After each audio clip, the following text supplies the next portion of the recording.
say. I hear. I hear. They say. I don't believe it. The whole city is talking. You hear it all over. The cafe, the opera, the Prada. the gut. They say even Metternich repeats it. They say even Beethoven, his old pupil. But why now? After so long. 32 years. I don't believe it.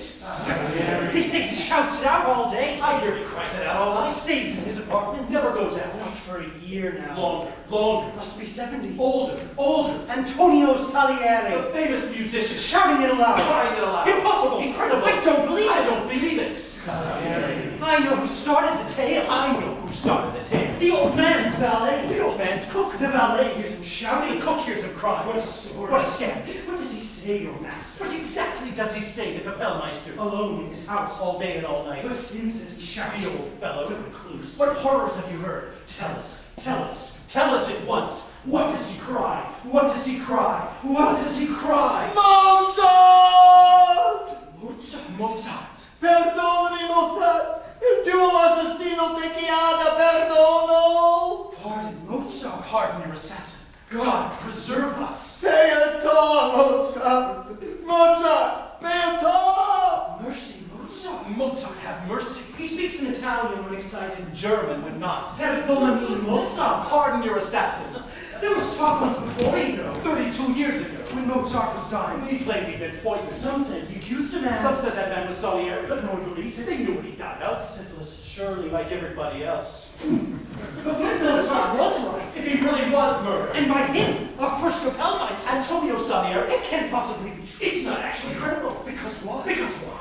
Why on earth would he do it? And why confess now? After 32 years. Mozart! Mozart! Perdonami! Il tuo assassino ti chiama perdono! What do you think? What do you think? I don't believe it. I don't believe it. All the same. Is it just possible? Did he do it after all? Salieri!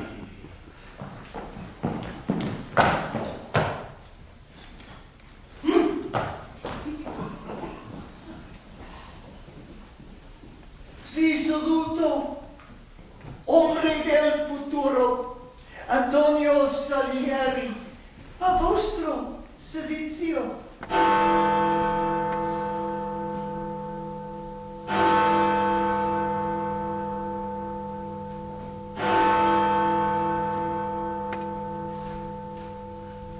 I can almost see you in your ranks, waiting for your turn to live. Ghosts of the future, be visible. I beg you, be visible. Come to this dusty old room, this time, the smallest hours of dark November 1823, and be my confessors. Will you not enter this place and stay with me till dawn, just till dawn, smeary 6 o'clock? Salieri. Salieri. Can you hear them? Vienna is a city of slander. Everyone tells tales here, even my servants. Oh, I keep only 2 now. They have been with me ever since I came here 50 years ago. The keeper of the razor, the maker of the cakes.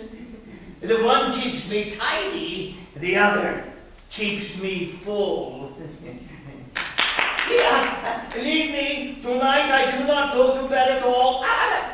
Return here tomorrow at 6 precisely to shave, to feed your capricious master. Via. Grazie. Now won't you appear? I need you desperately. This is now the last night of my life. Those about to die implore you. Oh, what must I do to make you visible, to raise you up in the flesh to be my last audience? Does it take an invocation? That's how it's always done in opera. Oh yes, of course, that's it. An invocation, the only way. I'll try to conjure you now. Go Ghosts of the distant future, so I can see you.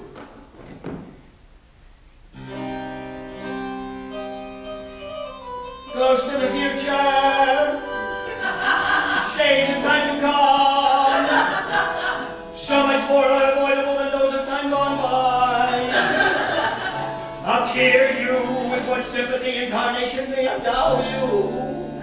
Appear you, the yet to be born, the yet to hate, the yet to kill. Appear, posterity!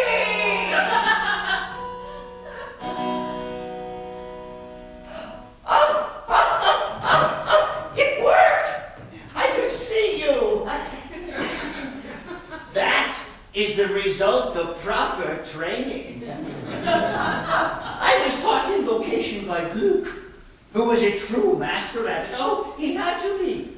In his day, that's what people went to the opera for. The raising of gods and ghosts. Nowadays, since Rossini became the rage, they prefer to watch the escapades of hairdressers. Scusate, invocation is an exhausting business. I need refreshment. Oh, it's a little repellent, I admit, but actually, the first sin I have to confess to you is gluttony. Sticky gluttony at that. Infantine Italian gluttony. The truth is, my whole life I've never been able to conquer a lust for the sweetmeats of northern Italy when I was born. From the ages of 3 to 73, my entire career has been conducted to the taste of almonds sprinkled with sifted sugar.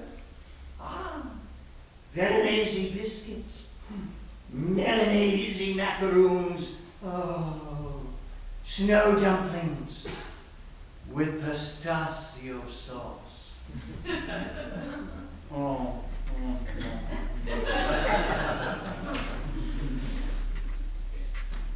Do not judge me too harshly for this.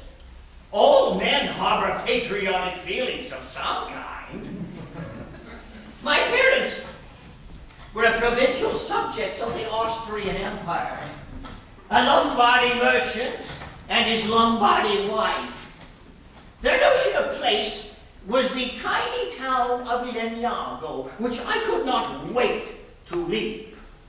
Although devout Catholics, their notion of God was really a superior Habsburg emperor inhabiting a heaven only slightly further off than Vienna.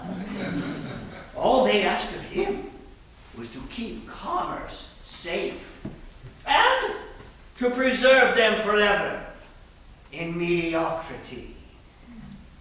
My own desires were very different. I wanted fame. Oh, not to deceive you.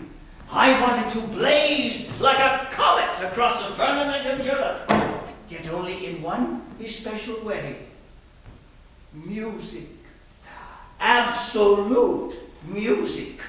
A note of music is either right or wrong. Absolutely. Not even time can alter that. Music is God's art. Already, when I was 10, a spray of sounding notes would make me dizzy, almost to falling. By 12, I was stumbling about the fields of Lombardy, singing up my arias and anthems to the Lord.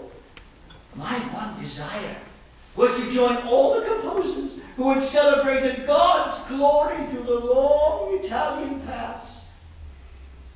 Every Sunday, I saw him in church, painted on the flaking wall. Oh, I don't mean Christ. The Christ of Lombardy are simpering sillies with lambkins in their arms. No. I mean an old candle-smoked god in a mulberry robe staring at the world with dealer's eyes. Tradesmen had put him up there. Those eyes, made bargains, real and irreversible. You give me so, I'll give you so, no more, no less.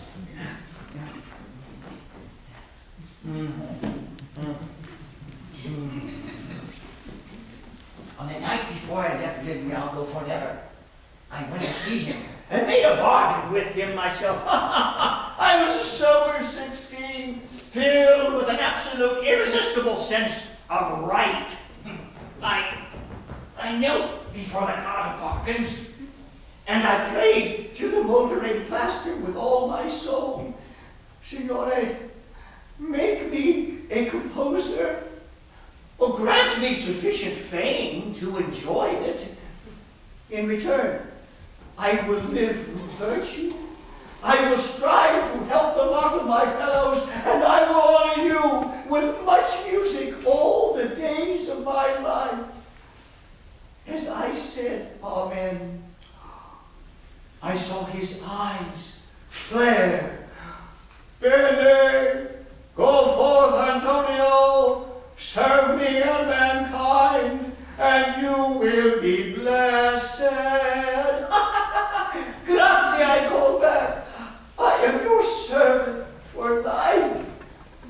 But the very next day, a family friend suddenly appeared out of the blue, took me off to Vienna, and paid for me to study music. Shortly afterwards, I met the emperor, who favored me. Clearly, my bargain had been accepted. The same year I left Lombardy, a young virtuoso was touring Europe. Oh, a miraculous prodigy, aged 10 years. Wolfgang Amadeus Mozart. And now, gracious ladies, obliging gentlemen, I present to you for one performance only my last composition entitled The Death of Mozart, or Did I Do It? Dedicated to posterity on this, the last night of my life.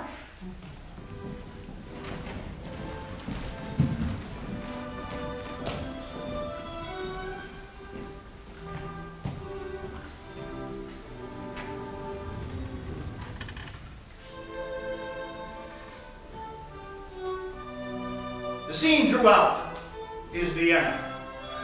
The year, to begin with, 1781, the age still that of the Enlightenment, that clear time before the guillotine fell in France and cut all our lives in half. I am 31, already a prolific composer to the Austrian Empire. I own a respectable house and a respectable wife, Teresa. I do not mock her, I assure you. I required only one quality in a domestic companion: lack of fire. And in that omission, Teresa was conspicuous. I also had a prize pupil, Caterina Cavalieri. She would later become the best singer of her age, but at that time, she was merely a bubbling student with merry eyes and a sweet, eatable mouth.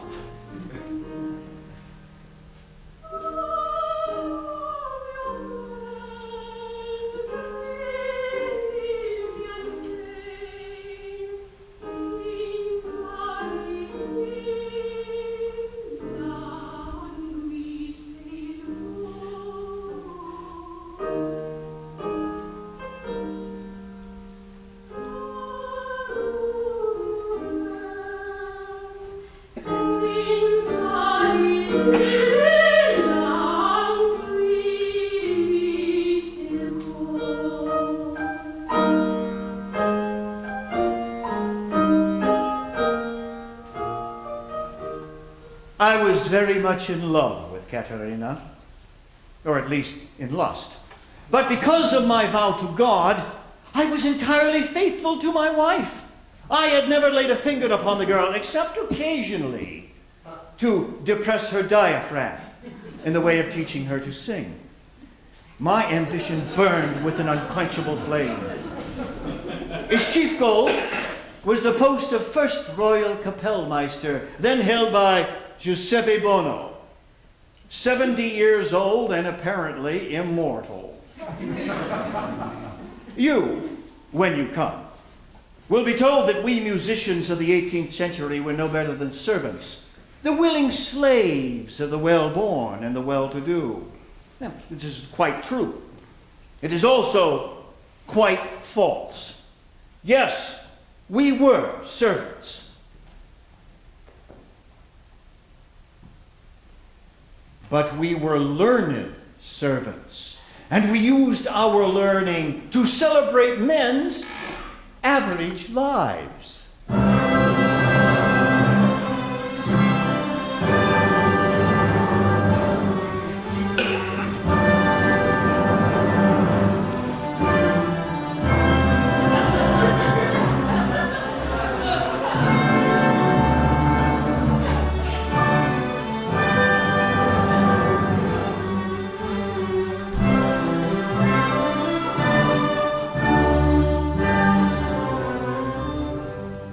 We took unremarkable men, usual officials, run-of-the-mill bishops, ordinary generals and statesmen and wives, and sacramentalized their mediocrity. We smoothed their noons with strings DVC. We pierced their nights with chitarrini. We gave them processions for their strutting, serenades for their rutting, high horns for their hunting, and drums for their wars. Trumpets sounded when they entered the world, and trombones groaned when they left it. The savor of their days remains behind because of us. Our music still remembered, while their politics are long forgotten.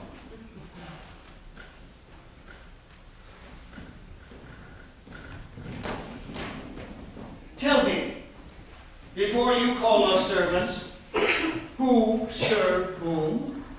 And who, I wonder, in your generations, will immortalize you? Sir! Sir! Sir! Sir! Sir! I am the most famous young musician in the city of musicians. And now suddenly, without warning, Mozart has come. These are my Venticelli, my little winds, as I call them. The secret of successful living in a large city is always to know, to the minute, what is being done behind your back. He's been in Salzburg, Service of the Archbishop, but now he's left it. what out of anger? He's here to find work. Claims to give concerts, asking for subscribers. I'd known of him for years, of course. Tales of his prowess were told all over Europe. They say he wrote his first symphony at 5. I hear his first concerto at 4. A full opera at 14. How old is he now? 25. And how long is he remaining? He's not departing. He's here to stay.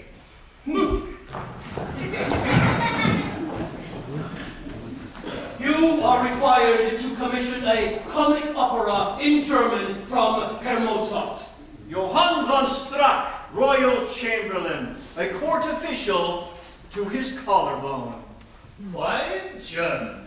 Italian is the only possible language for opera. Count Orsino Rosenberg, director of the opera, benevolent to all things Italian, especially myself. The idea of a national opera is dear to His Majesty's heart. He desires to hear pieces in good, plain German. Yes, but why comic? It is not the function of music to be funny. Baron van Swieten, prefect of the Imperial Library, ardent Freemason, yet to find anything funny. Known for his enthusiasm for old-fashioned music as Lord Fugue. I heard last week a remarkable, serious opera from Mozart, the Amadeus, King of Kings. I've heard that too.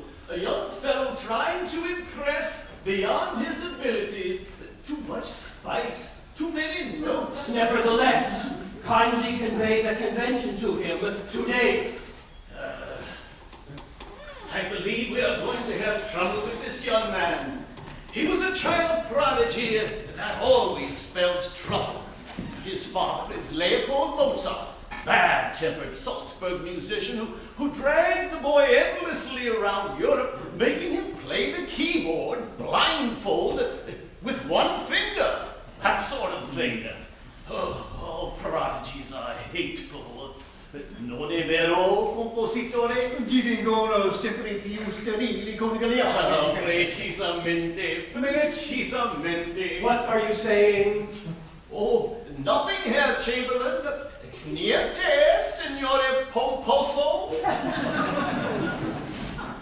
We meet tomorrow, I believe, on your committee to devise pensions for old musicians. It is most gracious of you to attend, Baron.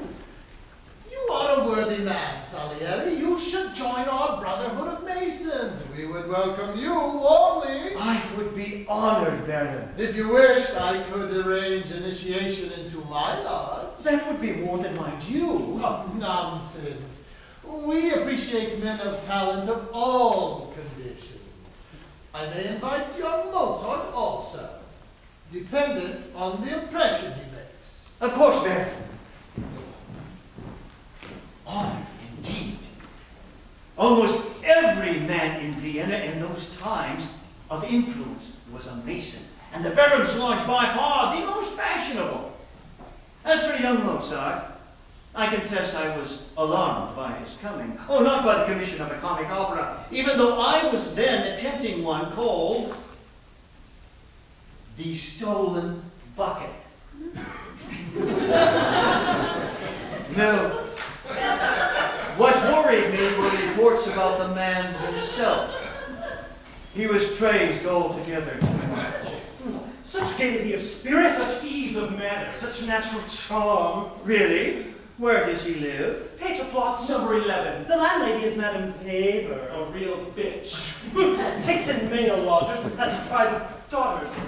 Mozart was engaged to one of them before. A soprano called Aloysia. She jilted him. Now he's after another sister. Constanza. You mean he was actually engaged to one sister and now wants to marry another? Exactly. Her mother's pushing marriage. His father is a Dad was worried sick. writes him every day from Salzburg. I want to meet him. What houses does he visit? He'll be at the Baroness Waldstadten's tomorrow night. Grazie. Some of his music is to be played. Restiamo in contatto? Certamente, signore. And so, to the Baroness Waldstadten's I went. That night changed my life.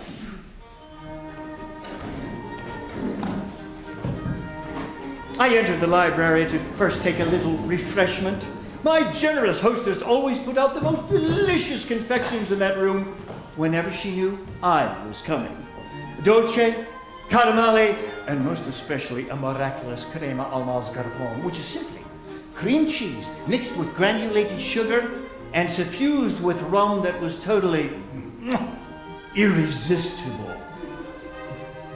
I had just sat down in a high-backed chair to consume this paradisal dish, unobservable as it happened to anyone who might come in.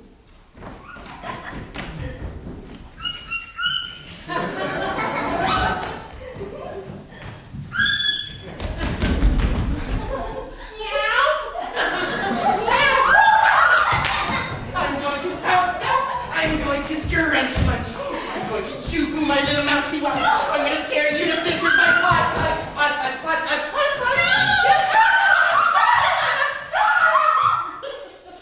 Before I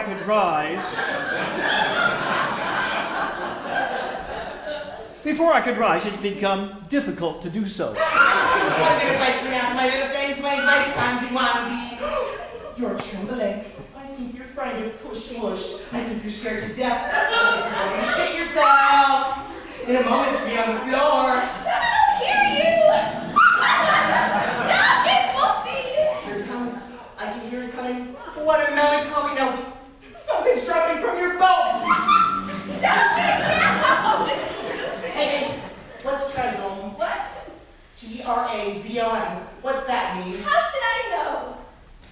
It's Mozart spelled backwards, shitlets.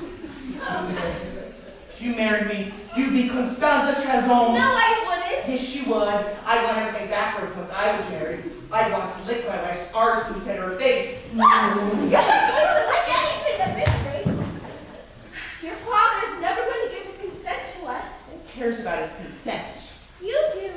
You care very much. You wouldn't do it without it. Wouldn't I? No, you wouldn't. Because you're too scared of him. I know what he says about me. If you marry that dreadful girl, you'll end up lying on straw with feathers for children. Marry me. Don't be silly. Marry me. Are you serious? Yes. Answer me this minute, yes or no. Say yes. Then I can go home, shit on the bed, and shout, I did it.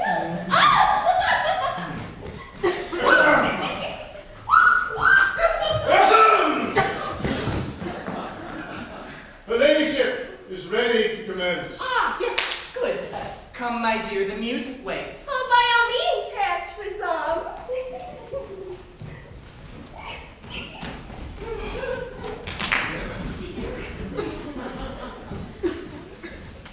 And then, right away, the concert began. I heard it through the door, some serenade, at first only faintly, too horrified to attend. But presently, the sound insisted, a solemn adagio in E flat. It started simply enough, just a pulse in the lowest registers, bassoons and basset horns, like a rusty squeeze box. It would have been comic except for the slowness, which gave it instead a sort of serenity. And then suddenly, high above it sounded a single note on the oboe. It hung there, unwavering, piercing me through, till breath could hold it no longer.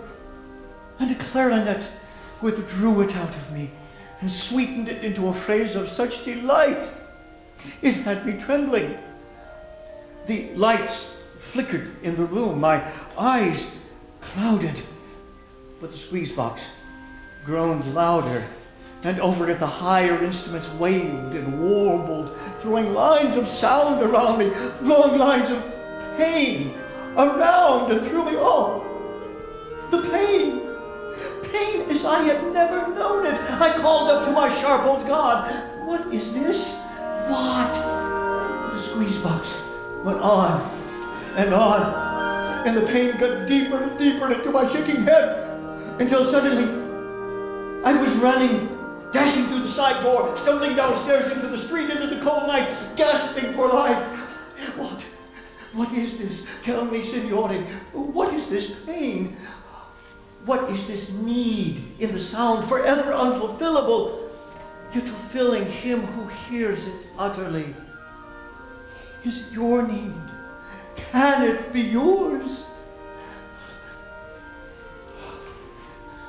Dimly, the music continued from the salon above. Dimly, the stars shone on the empty street.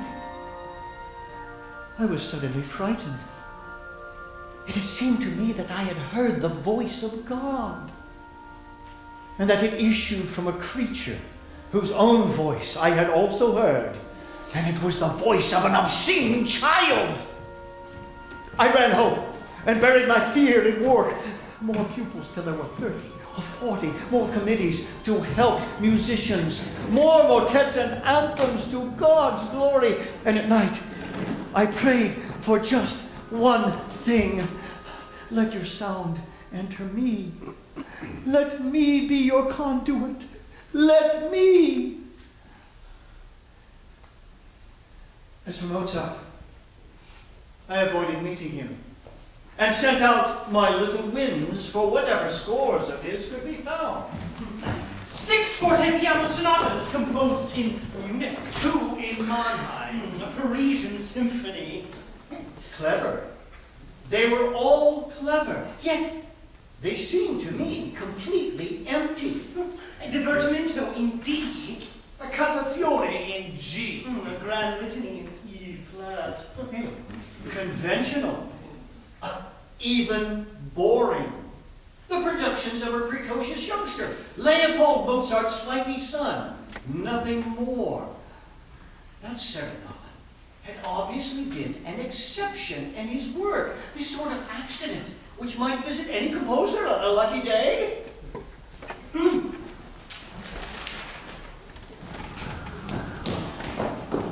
Was I, in fact, just simply taken by surprise that the filthy creature could write music at all? I was suddenly immensely cheered. I would seek him out and welcome him myself to Vienna. Let's set the fireworks. Gentleman Mozart is here. He's waiting below. Majesty. Je suis vraiment impatient. The Emperor Joseph II of Austria, son of Maria Theresa, brother of Marie Antoinette, adorer of music, provided that it made no demands upon the royal ear. Majesty, I have written a little march in Mozart's honor. May I play it as he comes in? By all means, court composer. What a delightful idea. Have you met him yet? Oh, not yet, Majesty. Let's send fireworks. What fun. Struck, bring him up at once. Mon Dieu. I wish we could have a competition. Mozart against some other virtuoso.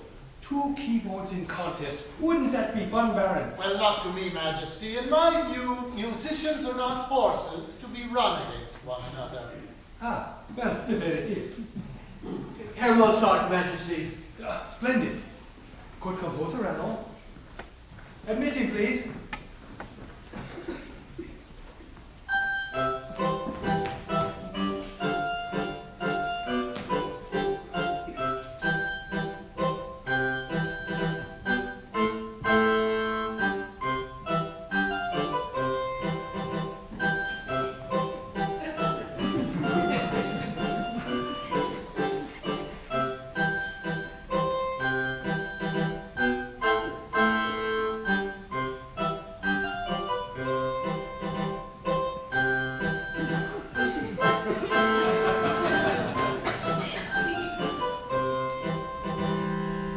Charming and attitude.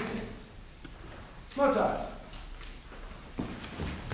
Your Majesty's humble slave, let me kiss your royal hand 100,000 times. No. S'il vous plaît. A little less enthusiasm, I beg you. Come, sir, let me do it. You will not recall it, but the last time we met, you were also on the floor. My sister remembers it to this day. This young man, all of 6 years old, mind you, slipped on the floor at Schönbrunn, came a nasty perler on his little head. Have I told you this before? Oh, no, Majesty. No, Majesty. No, Majesty. No, Majesty. My sister Antoinette runs forward and picks him up herself. And do you know what he does? Jumps right into her arms, hoopla, just like that, kisses her on both cheeks and says, "Will you marry me, yes or no?"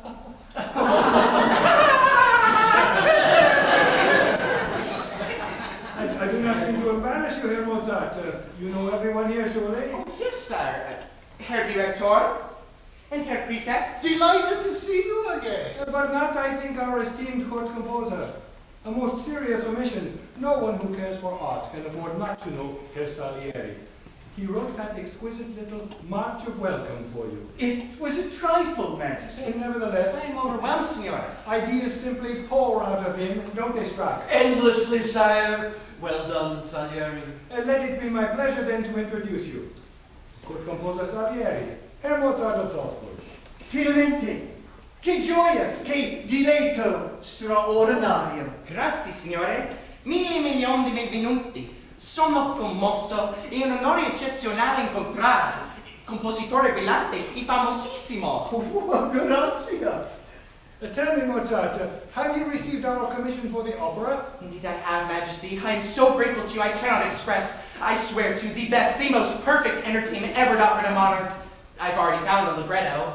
Have you? I didn't hear of this. Forgive me, Herr Director. I entirely omitted to tell you. May I ask why? It didn't seem that important. Not important? Not really, no. It is important to me, Herr Mozart. Yes, of course, I see that. And who, pray, is it by? Tiffany. Oh, most unpleasant What a man. brilliant writer. Do you think? It's really amusing, Majesty. The whole plot is set in a... Where is it set? It's rather saucy, Majesty. Yes, where? Well, it's actually set in a seraglio. A what? A Pasha's harem. And you imagine that a suitable subject for performance at a national theater? Yes, why not? It's funny, it's amusing. On my honor, Majesty, there's nothing offensive in it, nothing in the world. It's full of proper German virtues, I swear it. Scusate, signore, but what are those? Being a foreigner, I am not sure. You are being cattivo, court composer? Not at all, Majesty. Come then, Mozart. Name us a proper German virtue. Love, son.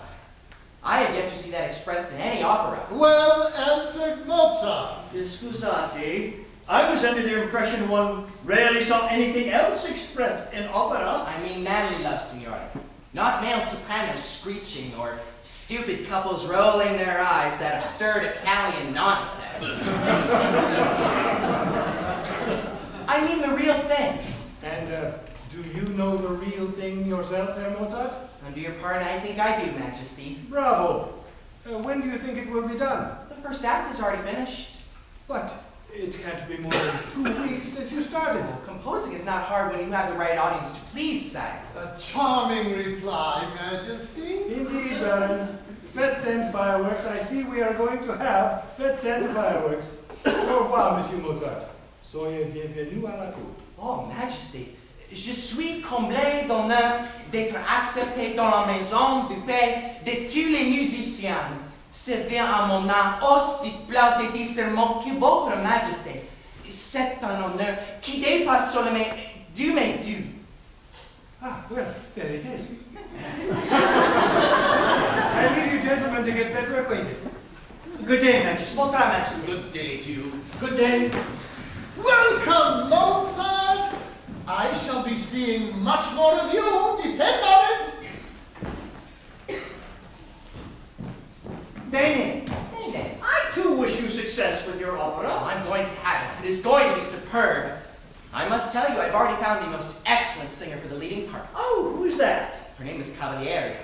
Caterina Cavalieri. She's really German, but she thinks to advance her career, she sports an Italian name. No, she's quite right. It was my idea. She is, in fact, my prize pupil. Actually, she's a very innocent child, silly in the way of young singers, but you know, she is only 20. Yes. I have kept my hands on Katerina, yes. But I could not bear to think of anyone else's upon her, least of all his. You're a good fellow, Salieri, and that's a jolly little thing you wrote for me. It was my pleasure. Let me see if I can remember it. May I? Oh, no need. It is yours. Oh, grazie, signore.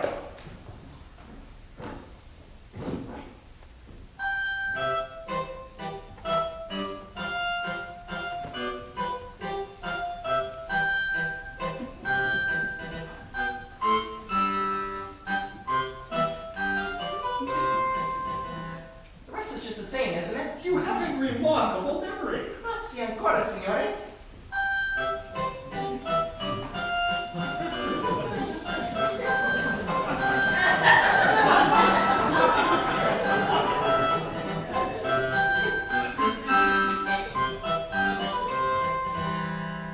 That doesn't really work, does it, that four? You try the third above. Ah, yes, good.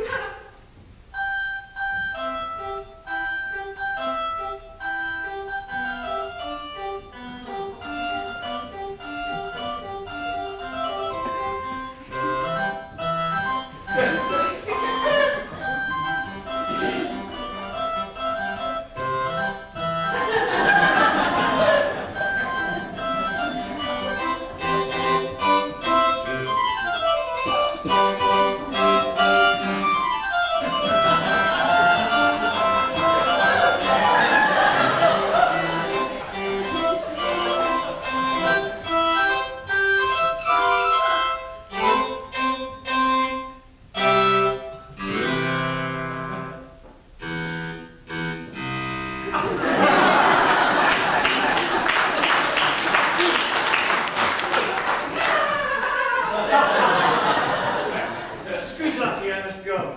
Why don't you try variation? Thank you, but I must attend on the Emperor. Ah, It was delightful to meet you. well, for me too. And thanks again for the little march.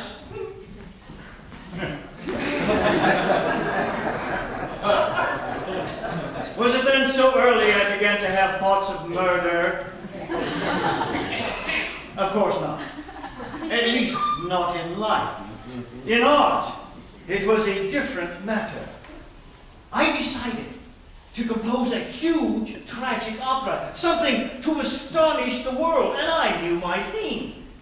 I would set the legend of Danaeus, who, for a monstrous crime, is chained to a rock for eternity, his head repeatedly struck by the lightning. Wickedly in my head, I saw Mozart in that position. In reality, however, the man was in no danger from me at all. Not yet. The first performance of the abduction from the Seraglio, the creature's expression of manly love. He himself contrived to wear for the occasion an even more vulgar coat than usual. As for the music, it matched the coat completely. For my dear pupil, Caterina Cavalieri, he had written quite simply the showiest aria I had ever heard.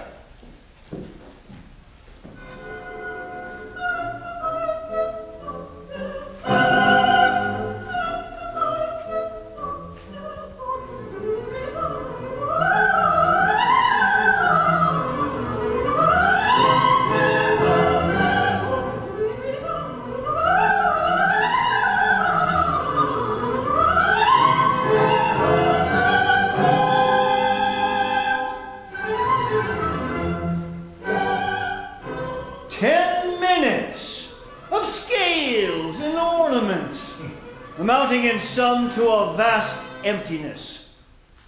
So ridiculous was the piece, in fact, so much what might have been demanded by a foolish young soprano, that I knew precisely what Mozart must have demanded in return for it. Although engaged to be married, he'd had her. I knew that beyond any doubt. The creature had had my darling girl.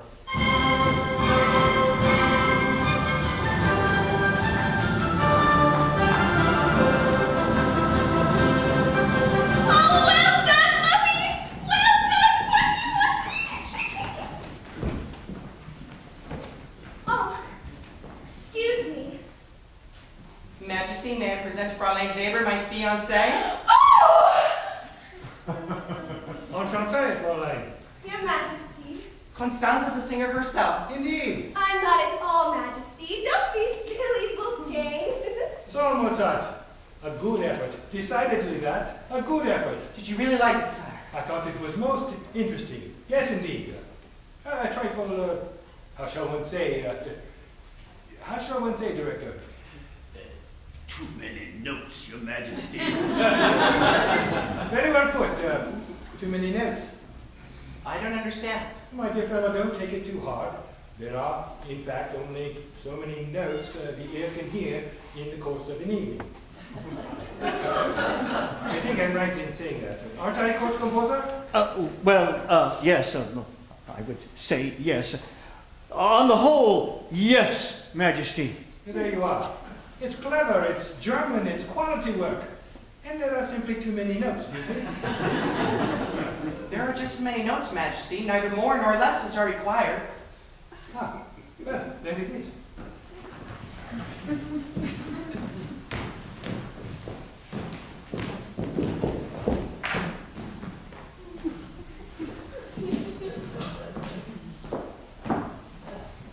Salieri, is he angry? Huh, not at all. He appreciates you for your views. I hope so. What do you think yourself, sir? Did you care for the piece at all? Well, of course, Mozart. At its best, it is truly delightful. And at other times? Well, just occasionally at other times. In Caterina's aria, for example, it was a little excessive. Oh, Caterina's an excessive girl. In fact, she is insatiable. I mean, in regard to vocal ornaments. Well, all the same, as my revered teacher, the Chevalier Gluck, used to say to me, one must avoid music which smells of music. What does that Music that reminds one too much of the virtuosity of the composer. Oh, I would hate to offend a chevalier, even though I'm one myself. Really? Oh, yes. The Pope made Wolfgang a chevalier when he was only 14. Extraordinary. They say Gluck used the name all the time, and he insisted on being addressed by it. And you refuse to be? I think titles are absurd in connection with music. Ah, even court composer? What? Oh, that's different, of course. My father's right, I should padlock my mouth. In fact, I shouldn't even speak at all. Not at all. I'm just being what His Majesty would call cattivo. Won't you introduce me to your charming fiancée? Oh, of course. Constanza, this is court composer Salieri, Fräulein Weber. Delighted, cara Fräulein. How do you do, Excellency? May I ask when you marry? We have to secure my father's consent.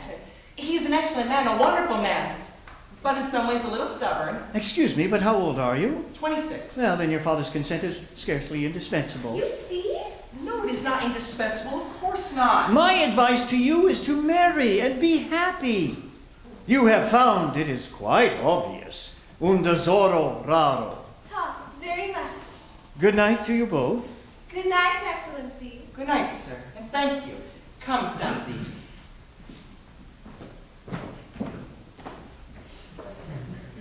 As I watched her walk away on the arm of the creature, I felt the lightning thought strike, have her. Her for Caterina. Oh, abomination. Never in my life had I entertained a notion so sinful. They're married. What? Mozart and Weber, married.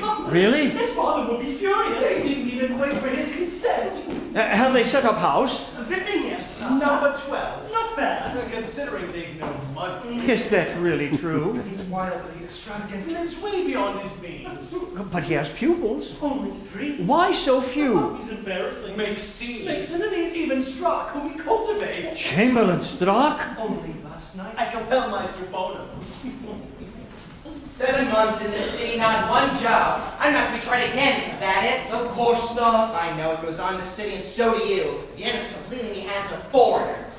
Worthless Italians like Kapellmeister Bono, Please, you're in the man's court house. composer Salieri. Hush! Did you see his last opera? Fuck it.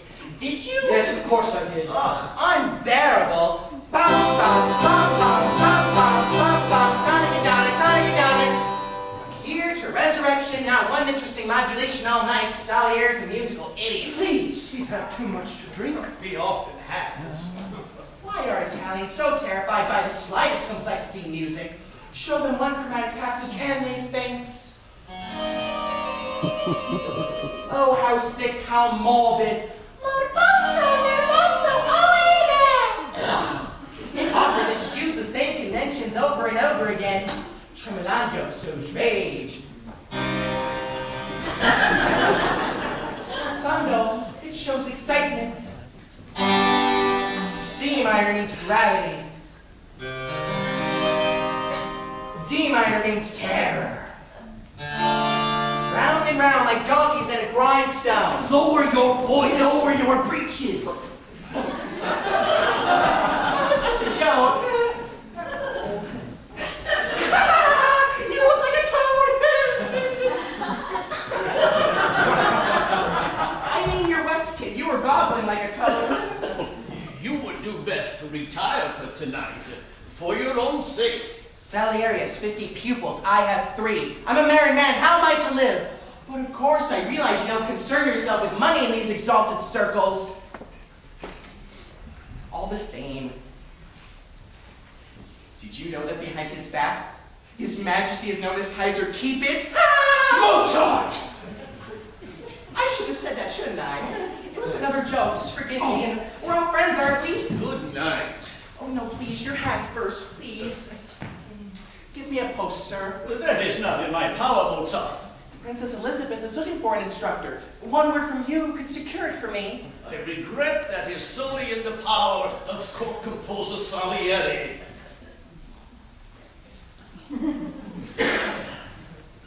Do you know I'm better than any musician in Vienna? Do you? Italians. I am just sick of them. Italians everywhere.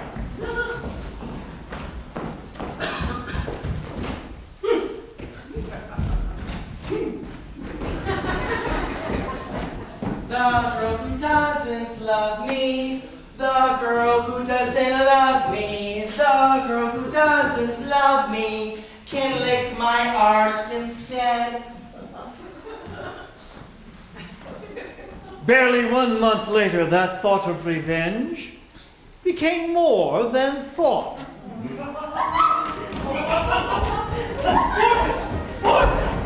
Forfeit, Stanton, you've got to forfeit. I won't. You have to, it's the game. Once again, believe it or not, I was in the same concealing chair in the Baroness's library and consuming the same delicious dessert.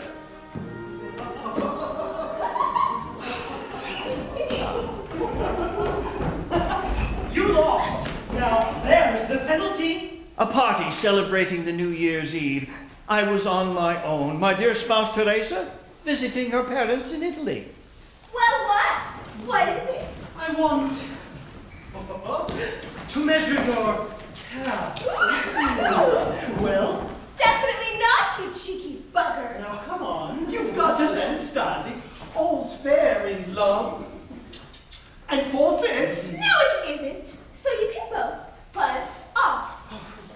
If you don't let me, you won't be allowed to play again. Well, choose something else. I've chosen that. Oh, now get up on the table. Quick, quick. Quick then. Before anyone sees. Hold her, Friedrich. I don't have to be held, thank you. Yes, you do. It's part of the penalty. Stop it! Stop that! That's quite enough of that! Well, 17 inches knee to ankle. Let me do it. You hold her. That's not fair. Yes, it is. You lost to me, too. Well, it's been done now, so let's be down. Hold her, Cora. Stop it! Stop it! No! Constanza!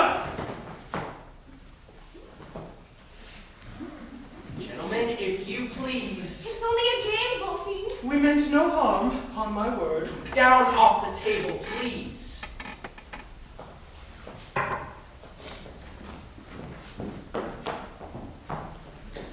Thank you.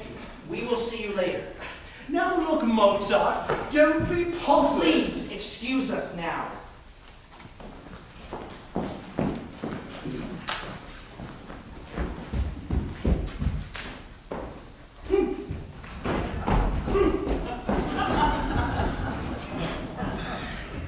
Do you realize what you have just done? No, what? Just lost your reputation, that's all. You're now a loose girl. You're so stupid. You are a married woman, for God's sake. And what of it? Young wife does not allow her legs to be handled in public. Couldn't you at least measure your own ugly legs? What? Don't you have realized what you have done? You have shamed me. You're so You ridiculous. have shamed me in front of them. You? Shamed you? That's a laugh. If there's any shame around you, Lovey, it's mine. What do you mean? You've only had every pupil who ever came to you. That is not true. Every single female pupil. Name them. Name The them. Arnheimer girl, the Rudnick girl, Katerina Cavalieri, that sly little whore. She wasn't even your pupil. She was Salieri's, which, actually, my dear, may be why he has hundreds and you have none. He doesn't drive them into bed. Of course he doesn't. He can't get it up. That's why. Have you heard the sound of his music? That's the sound of someone who can't get it up. At least I can do that. And so do you. Nobody ever said I couldn't I don't do give a that. horse. I hate you. I hate you forever and ever. I hate you. Please don't cry. I'm sorry. I can't bear it to see when you cry. I don't want you to look cheap in people's eyes. That's all. I'm sorry.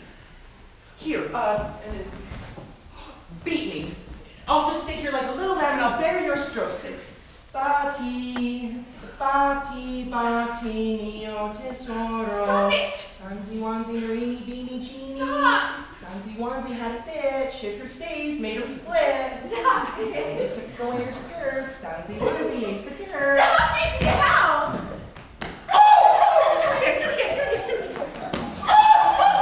I cast myself your stinking feet, Madonna.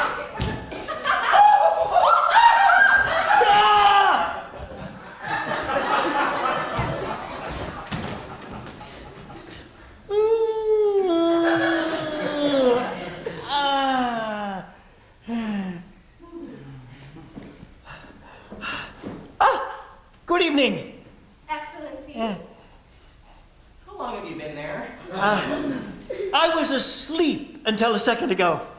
Are you two quarreling? No, of course not. Yes, we are. He's been very irritating. Oh, God, don't care.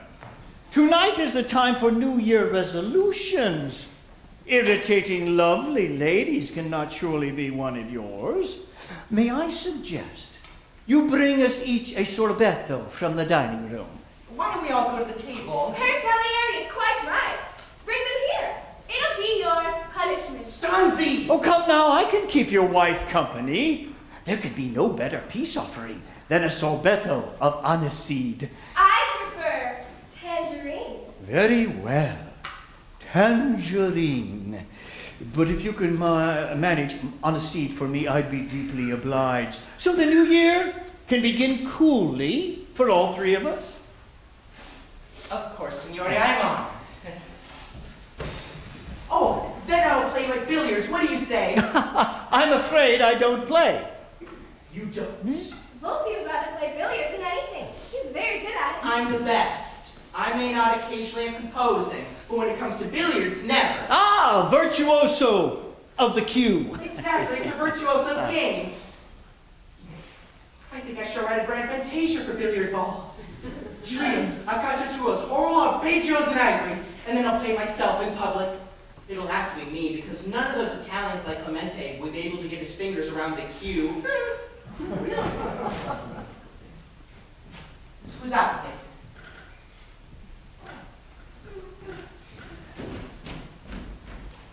He's in love, really. And lucky, too. You are, if I may say, an astonishing creature. Me? Talk very much. On the other hand, your husband does not appear to be so thriving. We're desperate, sir. What? We've no money and no prospects of any. That's the truth. I don't understand. He gives many public We concerts. don't pay enough. What he needs is pupils, illustrious pupils. His father calls us spendthrifts, but that's unfair. I manage as well as anyone could. There's simply not enough. Don't tell him I talked to you, please. This is solely between us. How can I help? My husband needs security, sir. If only he could find regular employment, everything would be all right. Is there nothing at court? No, nothing at the moment. The Princess Elizabeth needs a tutor. Really? I hadn't heard. One word from you and the post would be his. Other pupils follow at once. He's coming back. Please, Excellency, you can't imagine what a difference this would make. We can't speak of it now. When? Oh, please. Can you come and see me tomorrow alone? I can't do that. I'm a married man. All the same. When does he work? Afternoon. Well, then come at 3. I can't possibly. Yes or no in his interest.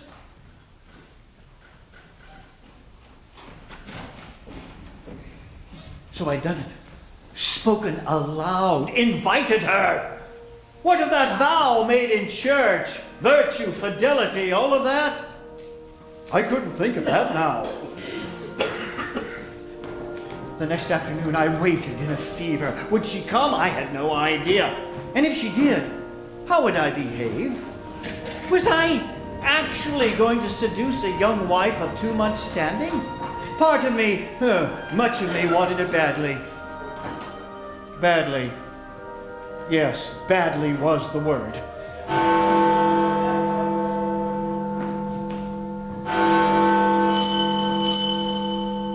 She'd come. There she was, on the stroke. She'd come. She'd come. Aha, grazie. Oh, grazie tante. Via, via, via, via.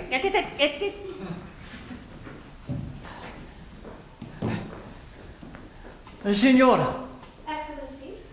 benvenuta. Grazie. Via. Well, you have come. I should not have come. My husband would be frantic if he knew. He's a very jealous man. Are you a jealous woman? Why do you ask? It's not a passion, I understand. You are looking even prettier than you were last night, if I may say. Talk very much. I brought you some manuscripts by Wolfgang. When you see them, you'll understand how right he is for a royal appointment. Will you look at them, please, while I wait? You mean now? Yes, I have to take them back with me. He'll miss them otherwise. He doesn't make copies. Sit down. Let me offer you something special. What's that? Capizzoli de Venere. Nipples of Venus. Roman chestnuts in brandied sugar. No, thank you. Oh, do try. My cook made them especially for you. Me? Yes, they're very rare. Well then, I better hand time. Just one. Talk very much.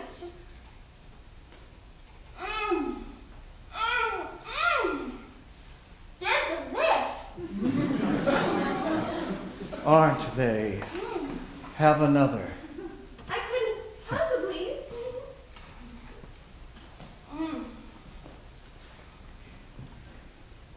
I think you're the most generous girl in the world. Generous? Well, it's my word for you. When I met you last night, I thought Constanza was all too stiff a name for that girl. I shall rechristen her. I shall call her Generosa. La Generosa. Then I'll write a glorious song for her under that title, and she will sing it just for me. I am much out of practice, sir. Oh, La Generosa. Don't tell me it's going to prove inaccurate, my name for you. What name do you give your wife, Excellency? I am not an excellency, and I call my wife Signora Salieri. If I named her anything else, it would be La Statua. She's a very upright lady. Is she here now? I'd like to meet her. Alas, no. At the moment she's visiting her mother in Verona. Constanza. Tomorrow evening I dine with the Emperor. One word from me recommending your husband as tutor to the Princess Elizabeth, and that invaluable post is his. Believe me, when I speak to His Majesty in matters musical, no one contradicts me. I believe you. Bene. Surely service of that sort deserves a little recompense in return. How little? The size of a kiss. Just one? If one seems fair to you.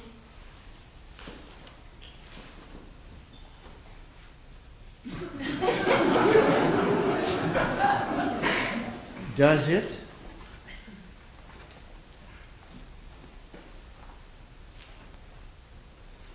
I fancy that's fairness enough. A pity. A somewhat small pay to secure a post every musician in Vienna is hoping for. What do you mean? Is it not clear? No, not at all. Another pity. 1,000 pities. I don't believe it. I just don't believe it. What? What you just said. I've said nothing. What did I say? I'm getting out of this. Constanza. Let me pass, please. Constanza, let me explain. I'm a clumsy man. You think me sophisticated? I'm not at all. Take a true look. I've no cunning. I live on ink and sweetmeats. I never see women at all.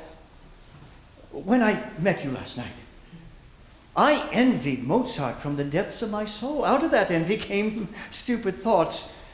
For one silly second, I dared imagine that out of the vast store you obviously possess, you might spare me one coin of tenderness your rich husband does not need, and inspire me also.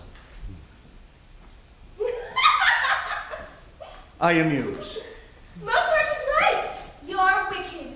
He said that? All Italians are performers, he said. Be very careful with that one. Meaning you. He was being comic, of course. Yes. But not that comic, actually. I mean, you're playing a pretty obvious role, aren't you, dear? A small-town boy and all the time as clever as cutlets. Ah, you are sulking, are you? When Mozart sulks, I smack his body. He rather likes it. Do you want me to scold you a bit and smack your body too? How dare you, you silly, common girl! Forgive me. Let us confine our talk to your husband. He is a brilliant keyboard player, no question. However, The Princess Elizabeth also requires a tutor in vocal music. I am not convinced he is the man for that. I would like to look at the pieces you brought and decide if he is mature enough. I will study them overnight, and you will study my proposal. Not to be vague, that is the price.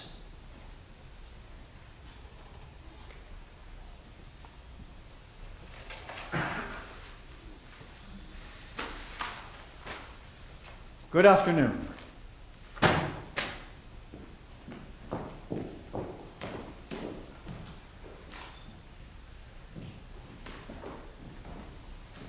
Fiasco! Fiasco! The sordidness of it, the sheer sweating sordidness. Worse than if I'd actually done it. To be that much in sin and feel so ridiculous as well. Oh, nobili Salieri.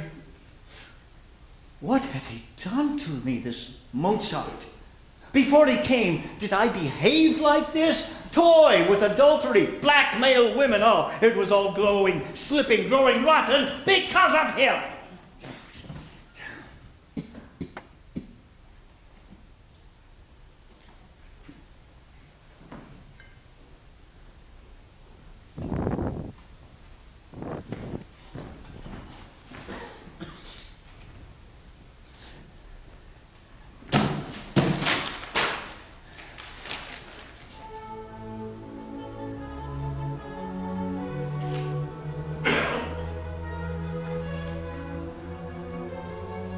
She had said that these were his original scores.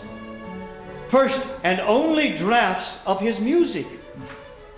Yet they look like fair copies. They showed no corrections of any kind. This was puzzling, then suddenly alarming. What was clear was that Mozart was simply transcribing music completely finished in his head, and finished as most music is never finished.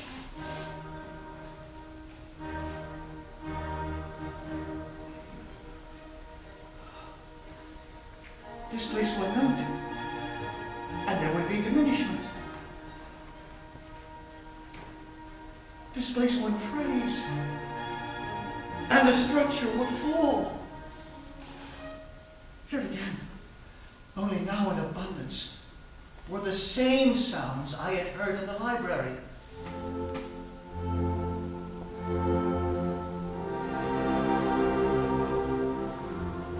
The same crushed harmonies,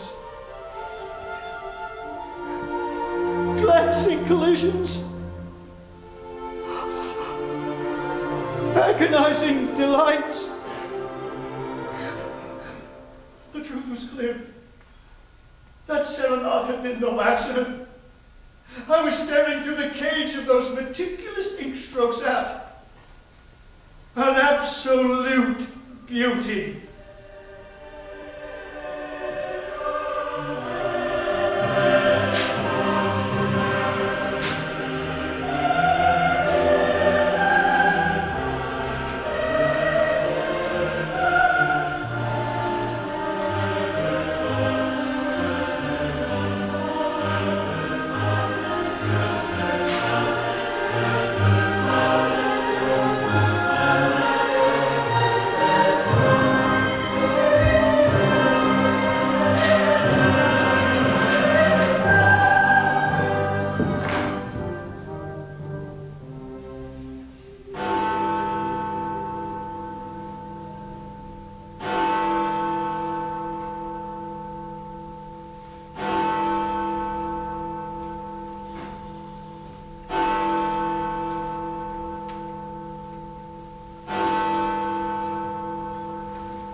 I know my fate.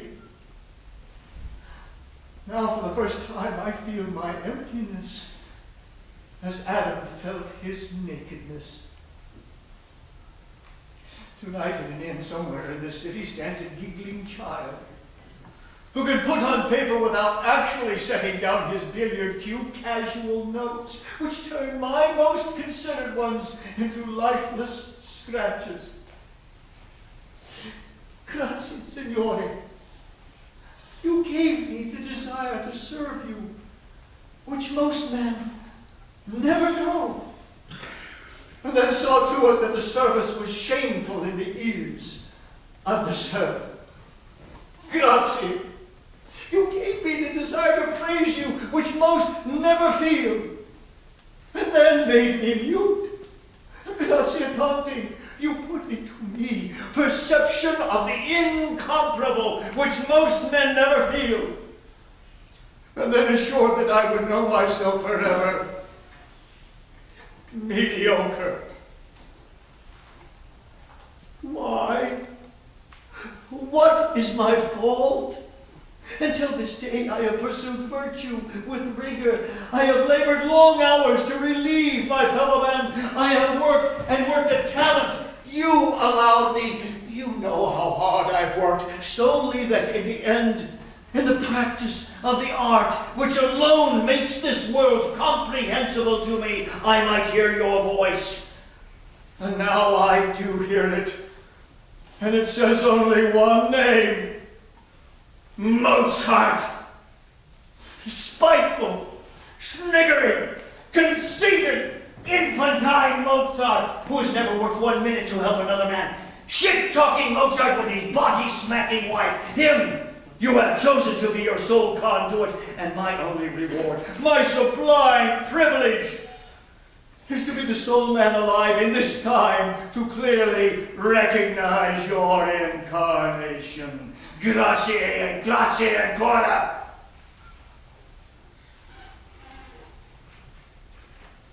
So be it. From this time, we are enemies, you and I. I will not accept it from you, do you hear? They say that God is not mocked.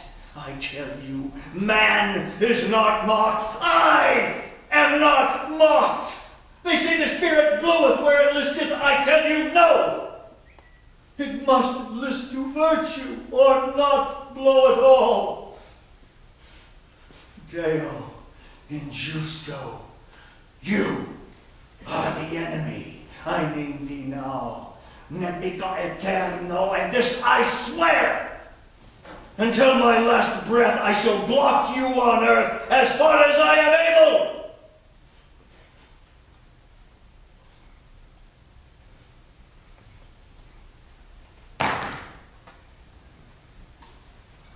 What use, after all, is man, if not to teach God his lessons?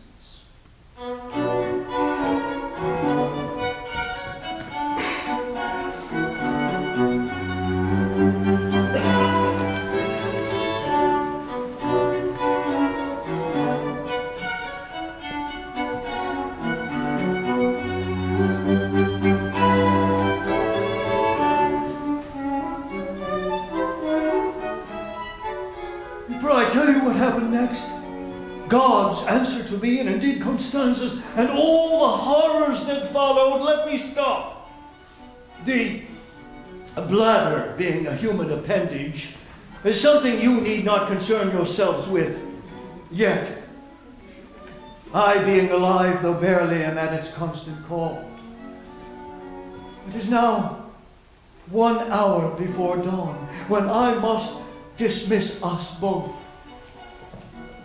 When I return, I will tell you about the war I fought with God through his preferred creature, Mozart, named Amadeus.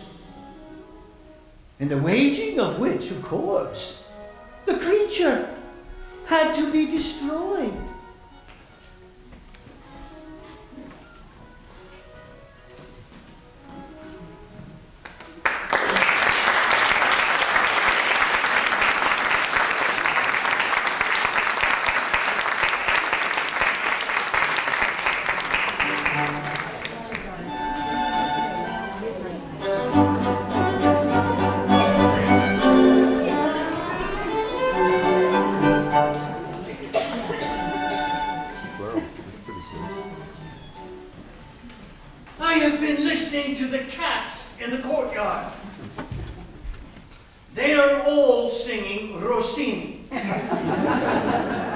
It's obvious that cats have declined as badly as composers.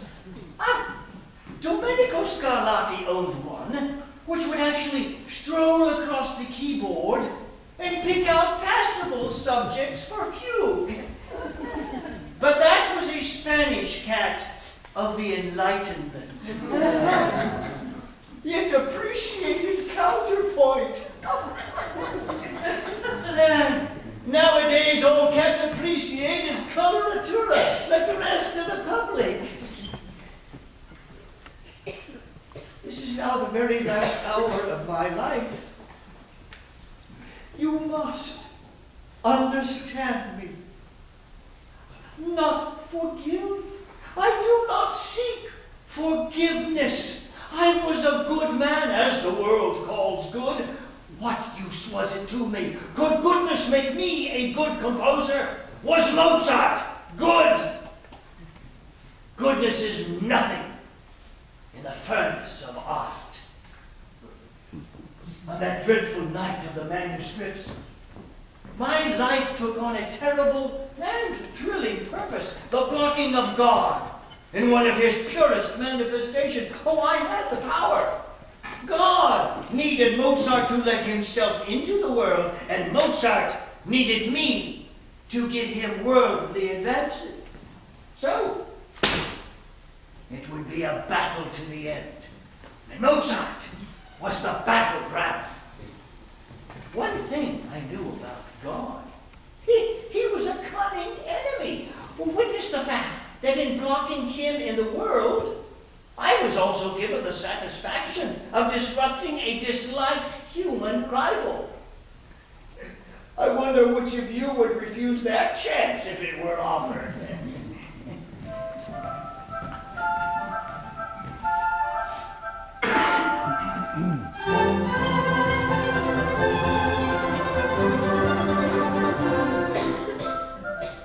I felt the danger at once, as soon as I had uttered my challenge. How would he respond? Would he strike me dead for my impiety? Don't laugh. I was not a sophisticate of the salons. I was a small-town Catholic, full of dread. The first thing that happened, barely 1 hour later, suddenly Constanza was back at 10 o'clock at night. Signora. My husband is at a soiree at Baron von Swieten, a concert of Sebastian Bach. He didn't think I would enjoy it. I see. I'll ring if we require anything. Thank you. Where do we go then? What? Do we do it in here? Why not?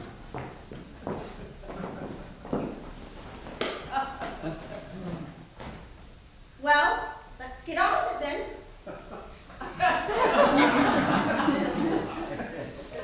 Your manuscripts are there. Please take them and go. Now. At once. You shit! Via, don't return. You rotten shit! Via! You see how it was? I would have liked her, oh yes, just then more than ever. But I wanted nothing petty. My quarrel now wasn't with Mozart. It was through him. Through him to God, who loved him so. Amadeus.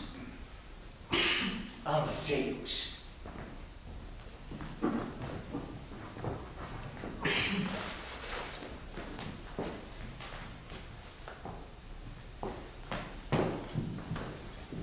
The next day, when Caterina Cavalieri gave her lessons, I made the same halting speech about coins of tenderness, and I dubbed the girl La Generosa.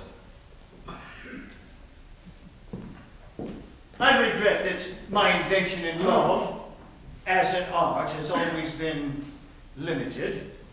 Fortunately, Caterina found it sufficient. She consumed 20 nibbles a day. Kissed me with brandy breath, and slipped easily into my bed. She remained there as my mistress for many years, behind my good wife's back, and I soon erased in sweat the sense of his little body, the creature's. precede me.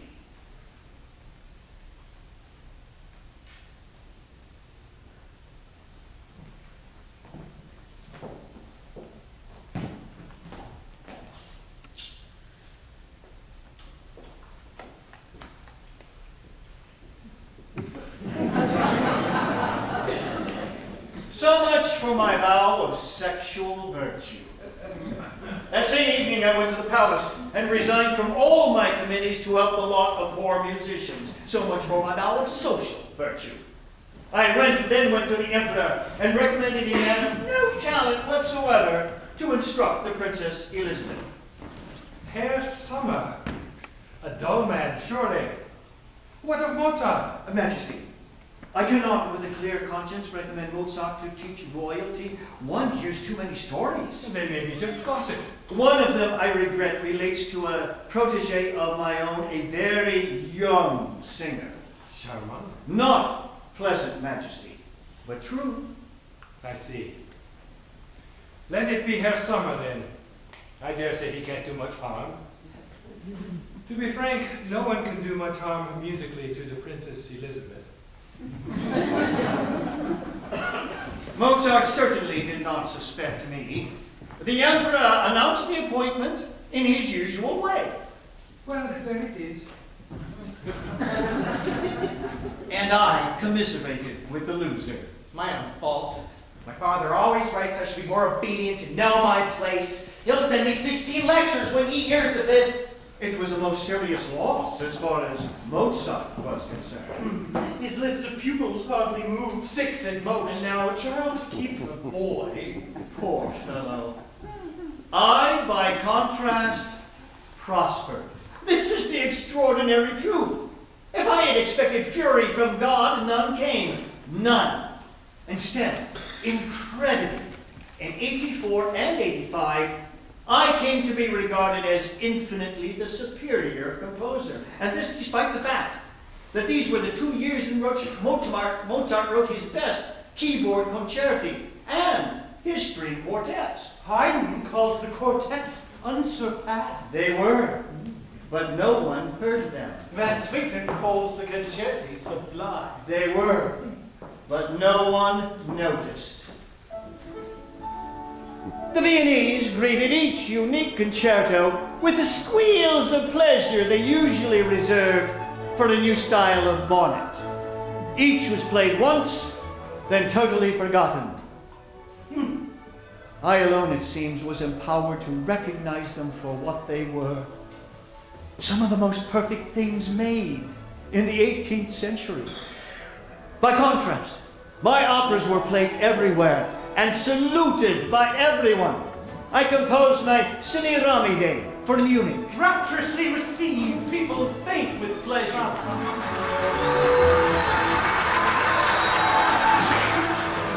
I composed a comic opera for Vienna, La Grotta di Trofonio. The talk of the city. The Japanese are buzzing. I finally finished my tragic opera Danaus and produced it in Paris. Stupendous reception. The plaudits shake the room. Your name sounds throughout the empire. Throughout all Europe.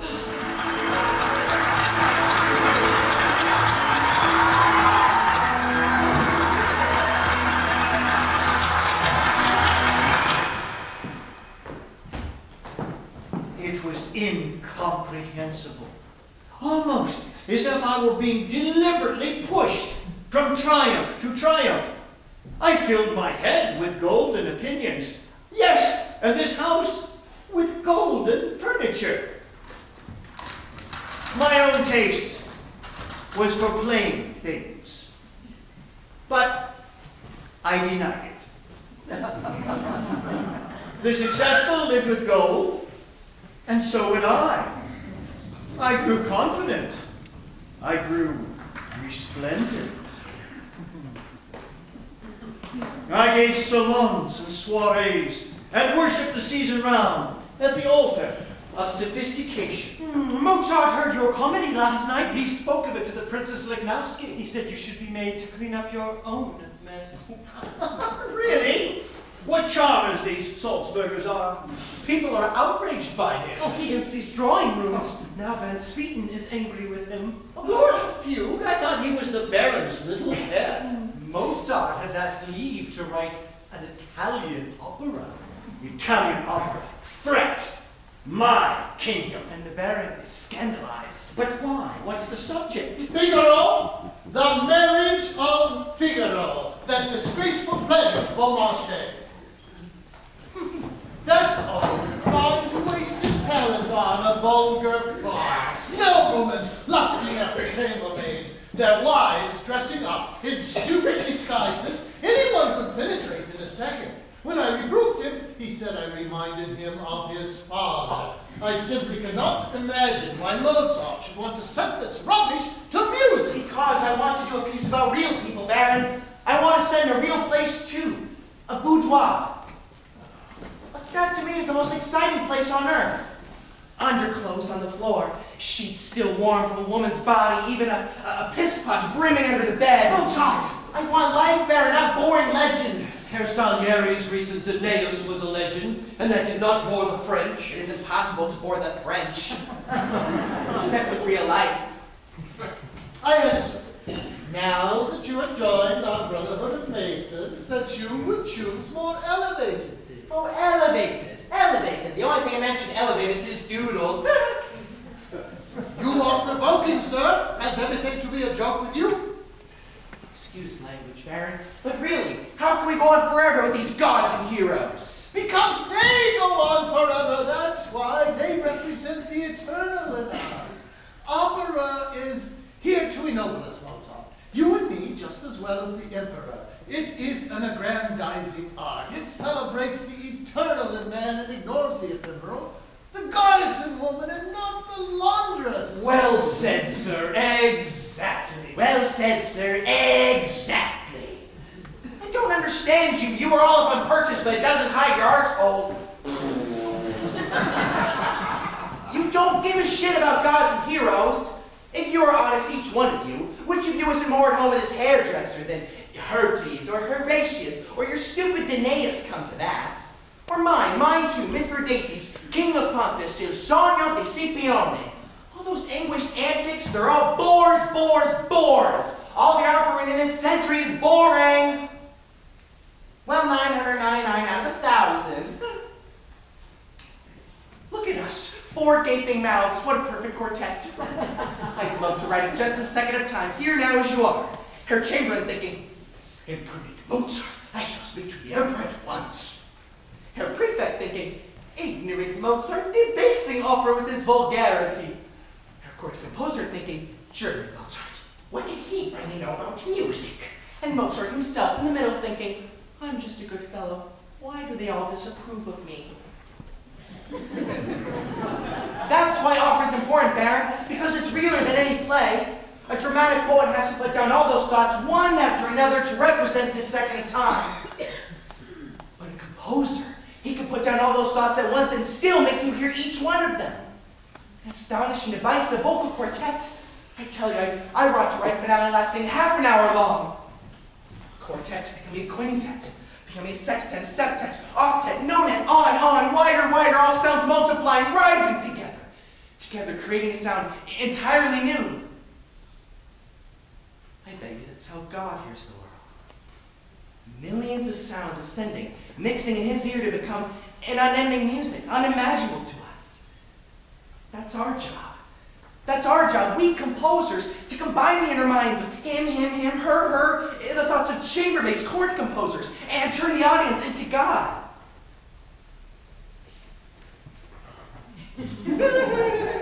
I'm sorry I talk nonsense all day. It's incurable, ask Stanzi. My tongue is stupid, but my heart isn't. No! You're a good fellow underneath all your nonsense. I know that. He'll make a fine new brother, won't he, Salieri? Better than I, Baron. Just try, my friend, to be more serious with your gifts. Buona fortuna, Mozart. Grazie, signor. Stop frowning, Herr Chamberlain. I'm a jackass. It's easy to be friends with a jackass. Just shake this hoof.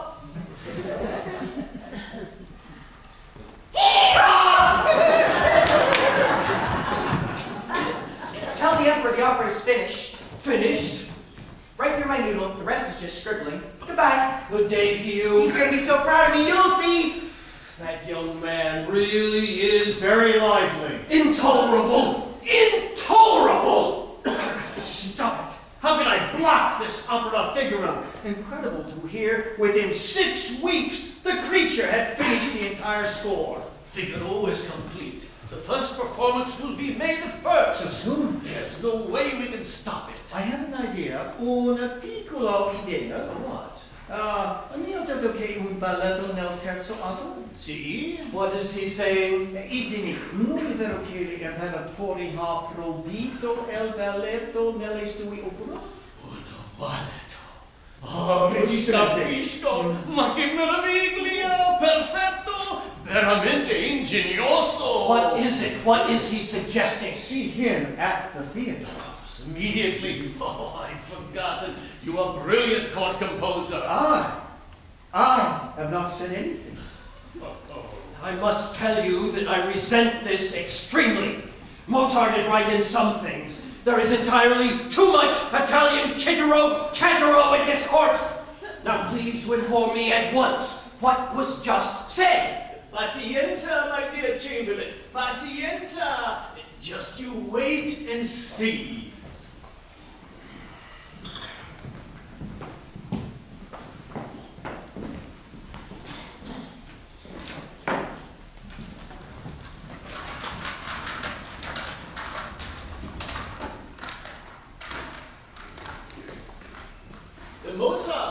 Mozart! Yes, Herr Director. A word with you, please. Right away. Certainly, what is it? I would like to see your score of Figaro. Yes, why? Just bring it here to me. Into my hand, please.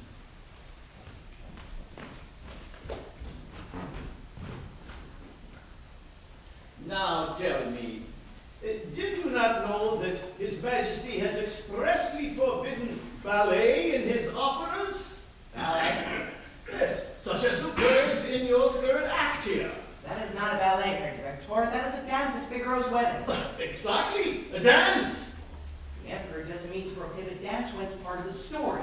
He made that law to prevent insertions of stupid ballet like in French operas. It Quite is right, not too. for you, Herr Mozart, to interpret the Emperor's edicts, merely to obey them. What are you doing, Excellency? Taking out what never should have been put in.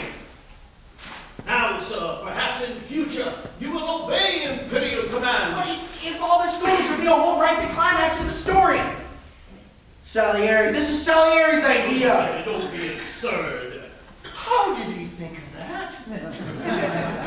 Nothing I had ever done could possibly make him think of that on his own.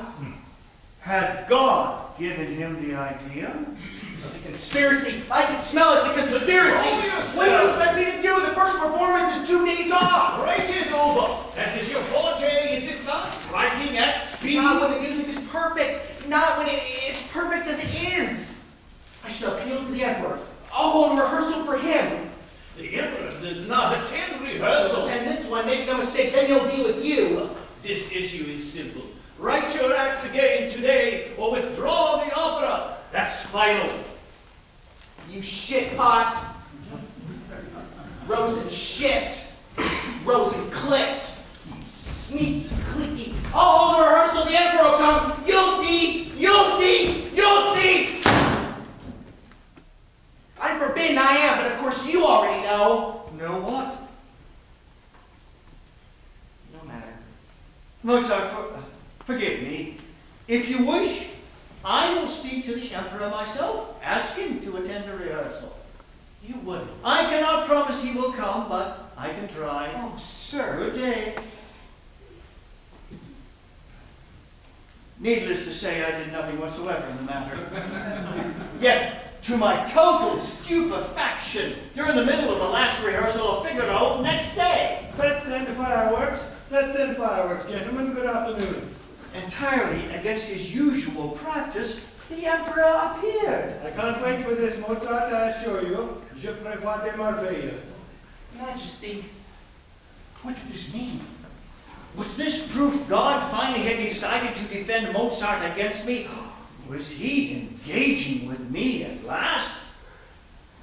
I'm so grateful to you, I cannot even express it. Say nothing. One thing about the event seemed more than coincidence. Strangely, His Majesty had arrived at precisely the moment the dancers would have begun, had not they and their music been entirely cut. He and the rest of us watched the dramatic action proceed in total silence, whilst what should have been a party of celebrating peasants dancing the fandango in the center of the stage stood absolutely motionless, their arms frozen in the air.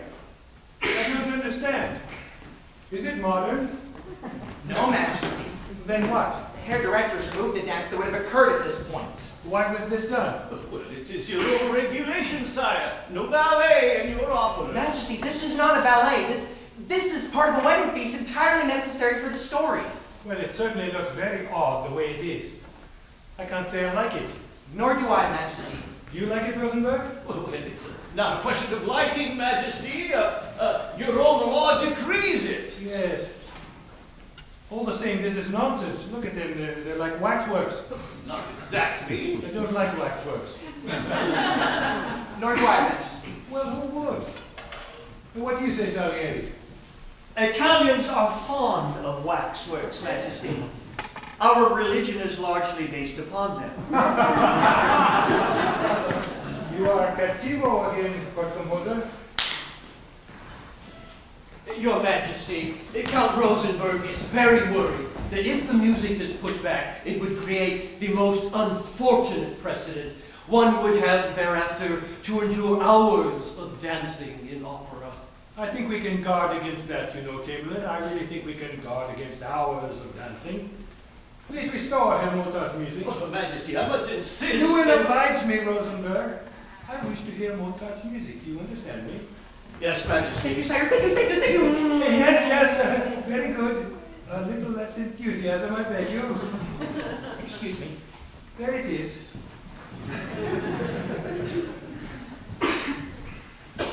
And so Figaro was produced, in spite of all my efforts. I sat in my box on May the 1st, 1786, and watched it happen. Oh, a conspicuous defeat for me. And yet, I was strangely excited.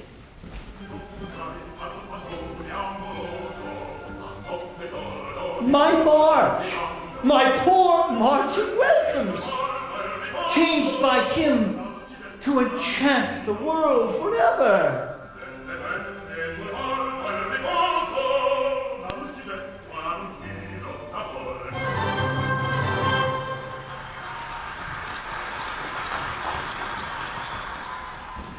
Almost in your style, that last bit, but more vulgar, of course, and far more obvious than you would ever be. Exactly.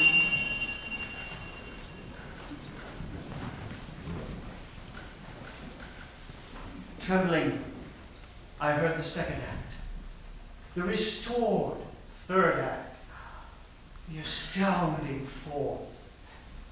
What shall I say to you who will one day hear this last act for yourselves? For you will. For whatever else shall pass away, this must remain. The scene was night in a summer garden. Pinprick stars gleamed down on shaking summer houses. Plotters glided behind pasteboard hedges. I saw a woman dressed in her maid's clothes, hear her husband utter the first tender words he has offered her in years, only because he thinks she is her own servant. Could one catch a realer moment? And how? Except in a net of pure artifice. The disguises of opera had been invented for Mozart. The final reconciliation, melted sight.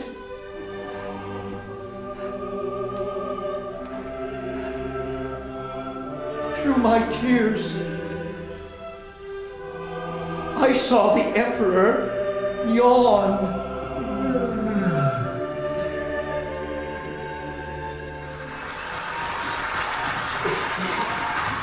Most ingenious, Mozart.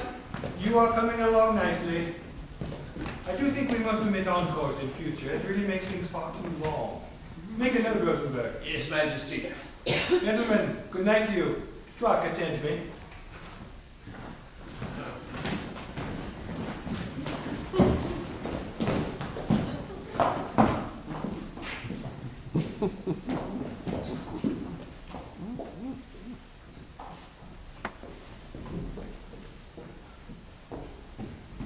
Herr Salieri, Yes.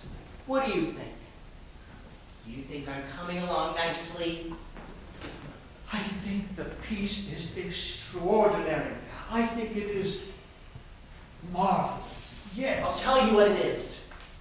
It's the best opera yet written. That's what it is. Only I could have done it. No one else living. Rosenberg is furious. He'll never forgive Mozart. Oh, he'll do anything to get back at him. So it wasn't too hard to get the piece cancelled. I saw to it through the person of the resentful director that in the entire year Figaro's played only 9 times. My defeat finally turned into a victory, and God's response to my challenge remained as inscrutable as ever.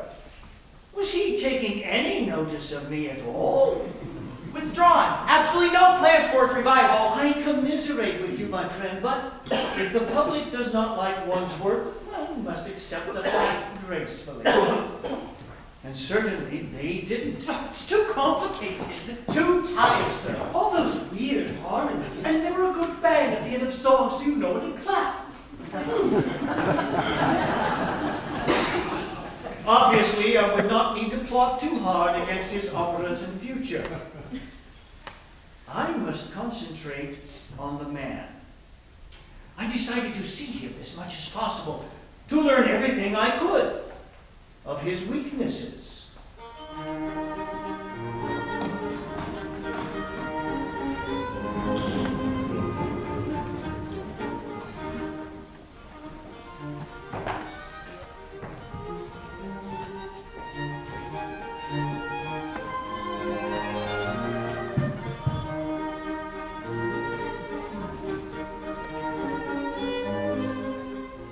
I'll go to England. England loves music. That's the answer.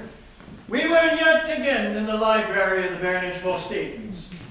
That room fated to be the scene of ghastly encounters between us. Again, too, the compensating criminal must come home. I was there when I was a boy. They absolutely adored me. I've had more kisses than you've had cakes. When I was a child, people loved me. Well, perhaps they will again. Why don't you go to London and try?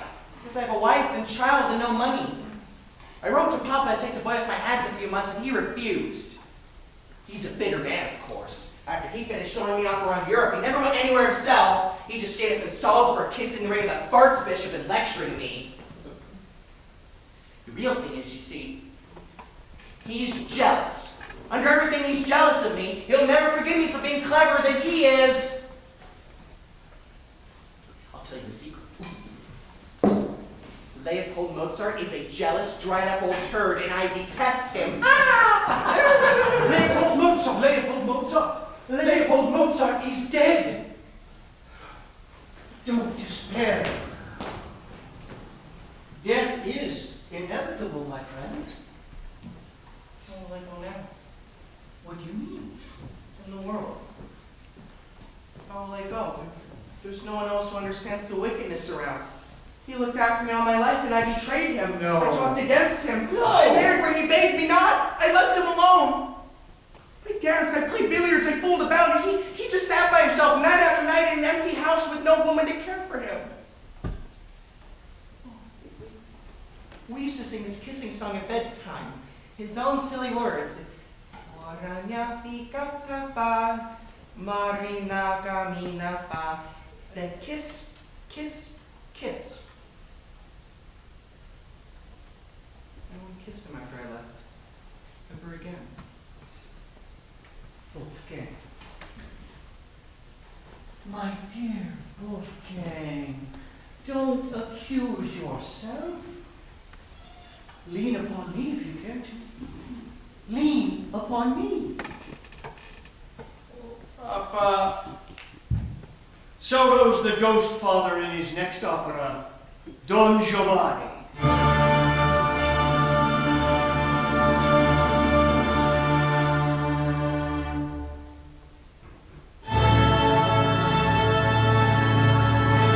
father more accusing than any in opera. So rolls the figure of a guilty libertine cast into hell. I looked on astounded, as from his ordinary life he made his art. We were both ordinary then, he and I, yet he from the ordinary created legends, and I from legends created only the ordinary.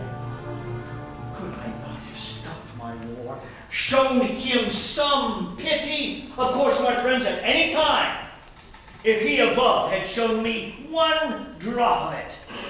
Every day I set to work, I prayed. Oh, I still pray, you understand. Let this one sound good in my ears. Just this one. But would he ever?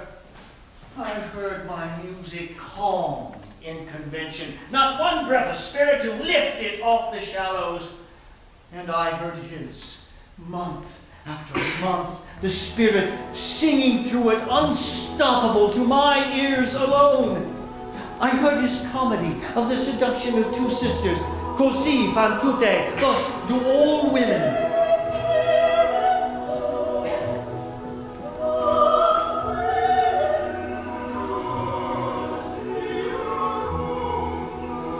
Aloysia and Constanza immortalized, two average girls turned into divinities, the sounds of their surrender sweeter than the psalms of heaven. Grant this to me. Grant this to me. No. I don't need you, Salieri. I have Mozart. Better for you to be silent.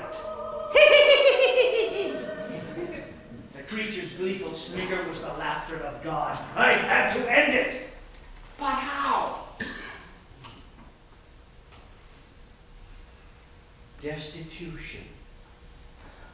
Reduce the man to destitution. Starve out the God.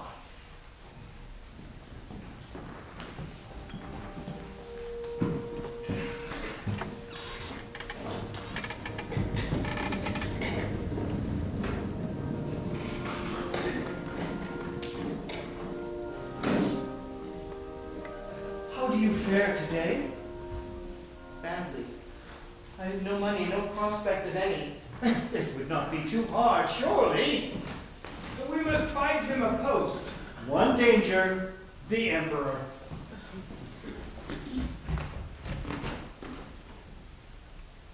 There is nothing available, Majesty. Oh, there's chamber composer now that Gluck is dead. Mozart to follow. Look. I won't have him say I drove him away. You know what a tongue he has. Well, then give him Gluck's post, Majesty, but not his salary. That would be wrong. Gluck got 2,000 florins a year. What should Mozart get? 400. A light payment, yes, but for light duties. Perfectly fair. I'm obliged to you, court composer. Majesty. Easily done. Like many men obsessed with being thought generous, the Emperor Joseph was quintessentially stingy. Herr Mozart. Vous nous faites honneur.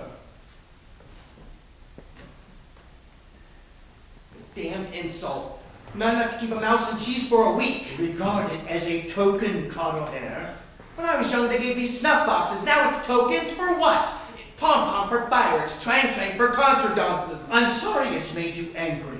I'd not have suggested it if I'd known you'd be so distressed. You suggested it? I regret I was not able to do more. Oh, I'm sorry. Forgive me. You're a good man. I'm a monstrous fool. No, please. You make me ashamed, you excellent man. No, s'il vous plaît, a little less enthusiasm, I beg you.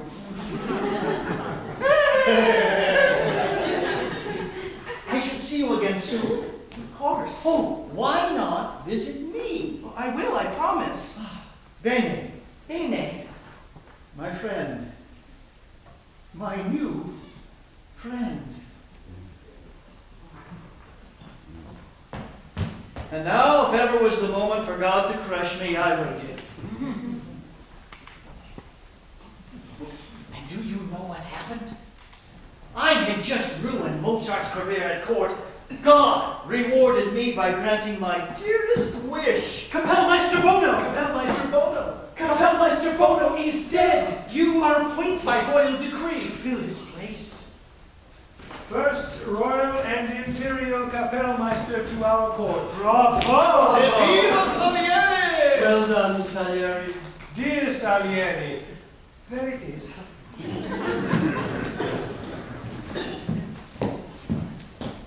I was now truly alarmed. How long would I go unpunished? Mozart looks appalling. It must be galling, of course. Oh, I hear he's dosing himself constantly with medicine. For what? Envy, I imagine. Actually, I hear syphilis. I met him next, in the Prater. Congratulations, sir. I thank you. Oh, and to you both. Clearly, there was a change for the worse. His eyes gleamed oddly, like a dog's when the light catches. I hear you are not well, my friend. It's nothing. It's just a few pains. And I don't sleep well always. Really? I tend to have dreams now, quite often. Wolfie. Dreams? What kind? You mean nightmares? What now, dear? No, please tell me. It's always the same one. A looming figure comes to me, wrapped in gray, doing this. It has no face. Its face is hidden. It's always hidden. What can it mean, do you think? Well, surely you do not believe in dreams. Oh, no, of course not. No. Surely you do not, madame? I never dream, sir. Things are pleasant enough to me awake. Oh, fancy, of course. If Wolfgang had proper work, he might dream less, First Kapellmeister. Please. Excuse us. Come, dearest. We are well enough, thank you. He's grown freakish, no question. Gray figures with no faces.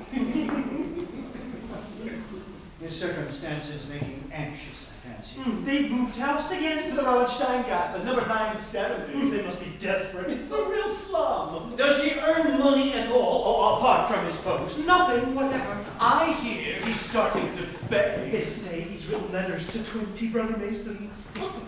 And they're giving him money. Of course, they would. I had forgotten the Masons. Naturally, they would help him. There could be no finally starving him with the Masons that help. How stupid of me! I had to stop it. But how?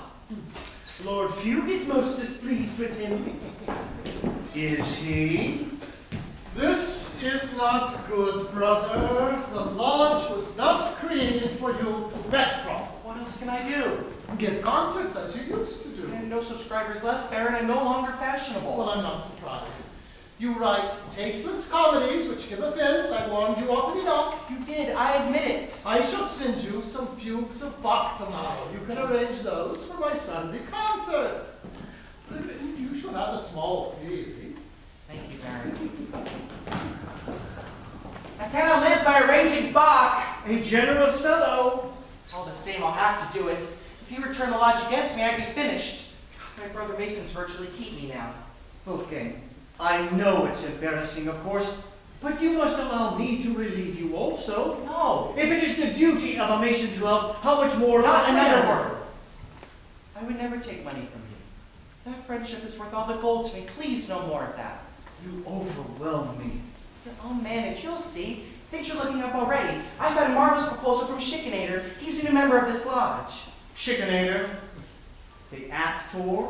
Yes, he owns a theater in the suburbs. Well, more of a music hall, surely. Yes, he wants me to write him a vaudeville for ordinary German people. Isn't that a wonderful idea? He's offered me half the receipts when we open. Nothing in advance? He said he couldn't afford anything. I know I know it's not much, but a popular piece about brotherly love. It could help us celebrate everything we believe as Masons. Well, it certainly could. Why don't you put the Masons into it? Into an opera? I couldn't. Let's see, what an idea. Our rituals are secret, Wolfgang. I needn't copy them exactly. I could adapt them a little. Well, it would certainly be in a great cause. Brotherly love. Brotherly love. Oh, take courage, Wolfgang. It's a glorious idea. It is, isn't it? It really is. Of course. Say nothing until it is done. Not a word. Secret. Secret. Good. And if that didn't finish him off with the Masons, nothing would.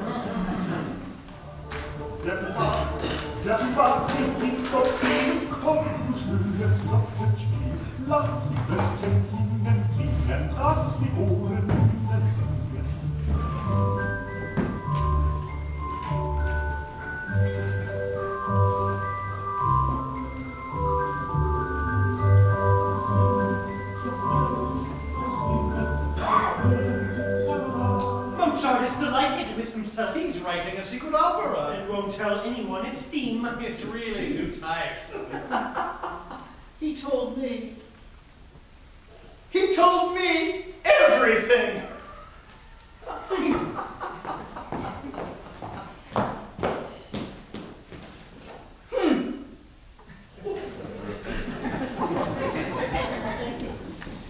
He told me all about initiation ceremonies, ceremonies with blindfolded, all rituals copied from the Masons. He sat at home preparing his own destruction. A home where life grew daily more grim. I'm cold. I've been cold all day. Hardly surprising since we've no firewood. Papa was right. We ain't exactly as he said, beggars. It's all his fault. Papa's? He kept you a baby all your life. I don't understand. You love Papa. I did. Yes, you told me so often. I hated him. What? And he hated me. That is absurd. He loved us both very much. You were being extremely silly now. Am I? Yes, you are, little wife of my heart. Do you want to know what I really thought of your father? Do you remember the fire we had last night? Because it was so cold you couldn't even get your ink wet? What a blaze, you said, remember? What a blaze, all those old papers going up! Well, my dear, those old papers were just all your father's letters. That's all. Every one he wrote since the day we married. What? Everyone! All the letters about what a ninny I am, what a bad housekeeper I am, everyone! Astonishing. Shit on him! Shit on him! You bitch! At least they kept us warm. What else will do that? Perhaps we should dance. You love to dance, Wolfie. Let's dance. Dance to keep us warm. Write me a contract, Mozart. It's your job to make dances, isn't it? Ba-ba-da, ba-ba-da, ba-ba-da, ba. Ba-ba-da, ba-ba-da, ba-ba-da, ba. Ba-ba-da, ba-ba-da, ba-ba-da, ba. Ba-ba-da, ba-ba-da. Stop! Oh, look, here's a kiss. Where's it coming from? Here, right out of the corner. Here, another one. All sloppy wet for you. Here, kiss, kiss, kiss. Get off! I'm frightened. Something awful's happening to me. This pain stay in the dream. I can't bear it. I can't bear much more of He's this. here right now. He's here. He's here right now. It's business. It's Stop! business. It's all Stop it! right. For God's sake, stop it! Stop! It's me who's frightened. Me. You frightened me. If you go on like this, I'll leave you. I swear it. I mean it. I do. Oh, Stanzi, I'm so sorry. I'm sorry. Come here, little wife. Come here. I'm sorry. Come here. I'm so sorry. Here, quickly. Tell me who I am. Just hold me. Tell me who I am. Pussy wussy. Who else? Meowie powie. You're Squeaky Peaky.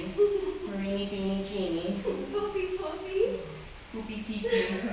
Don't be stupid. Let's do it, okay? Here, let's do it. Poppy. Poppy. Poppy. Poppy. Oh, sing it for me. Sing it. Okay?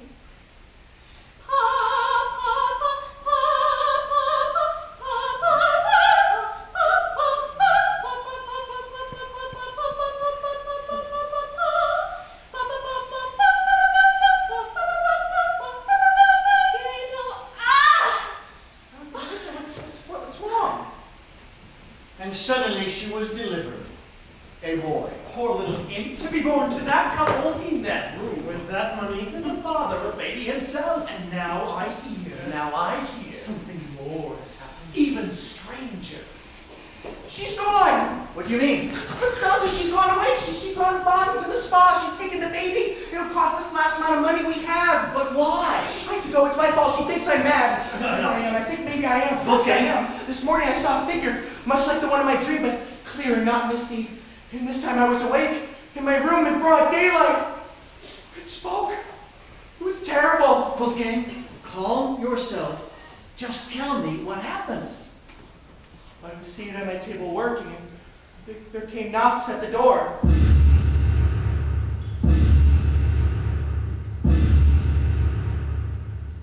A figure entered, all muffled in gray. But now it had a face, had a death's head, and it was glaring at me with eyes sunk deep in little caves of bone, and it spoke. It was terrible. It was like a man hissing. It said, Wolfgang Mozart, you are required by my master to write a requiem mass. It must be completely finished when you see me next, and you will tell no one. I asked, who's died? Who is this requiem for? Who is your master? Know only this. He will be much displeased with you if it is not finished when required. Therefore, write quickly. Then he turned and left, and when I went to the window to see him reappear down the street, he didn't. He vanished. This is only morbid fancy, my friend. It was all in there. Only there. I'm being silly, aren't I? Yes, I think you He had the are. force of real things. No wonder Stanzi left me. I frightened her away, the poor girl. Now she'll miss all the vaudeville I wrote. I wrote so much of it for her just to make her laugh. You mean it's finished? So soon? But it's only been a month. Music is easy. It's marriage that's hard. Well, I long to see it. The theater isn't grand. It's no popular music hall. No one from court will be there. Do you think that matters to me? I would travel anywhere for a work by you. Saturday night's the first performance. Oh, good. I know I'm no substitute for your little wife, but I know someone who will chase away your glooms. Saturday night then. Saturday. What was happening? Could that grim figure actually exist? A skull-faced ghost ordering a mass from beyond the grave? Ha! Clearly not. Are you ready? It's time for the performance. This is so exciting! A vaudeville by you! Che diletto assoluto! And if you remember, I promised to cheer you up. Well, behold! Katerina! And so to the opera we went. A strange band of three. The first Kapellmeister, asleep as a cat. His mistress, now fat and feathered, like the great songbird she'd become. And Mozart, odd-looking and drunk on the cheap wine, which was now his constant habit. We went out into the suburbs to a crowded music hall in a tenement. You must be indulgent. It is my first piece of this kind. We sat, as he wished us to, among ordinary Germans. The smell of sweat and sausage was almost annihilating. This is so exciting. Do you think so? Oh yes, this is exactly the audience we should be writing for, not the dreary court. As always, you show the way. As always, he did. My pungent neighbors rolled on their benches at the jokes. And I in their midst heard the magic flute. He had put the masons into it right enough. Oh yes, but how? He had changed them into a secret order of priests. I heard voices calling out of ancient temples. I saw a vast sun rise on a timeless land where animals danced and children floated. And in this sun, behold, I saw his father, no more an accusing figure, but forgiving, the highest priest of the order, his hands extended to the world in love. Mozart feared Leopold no longer. A final legend had been made. And oh, the sound of that newfound peace in him, so tender, so serene. There was the magic flute. There, beside me.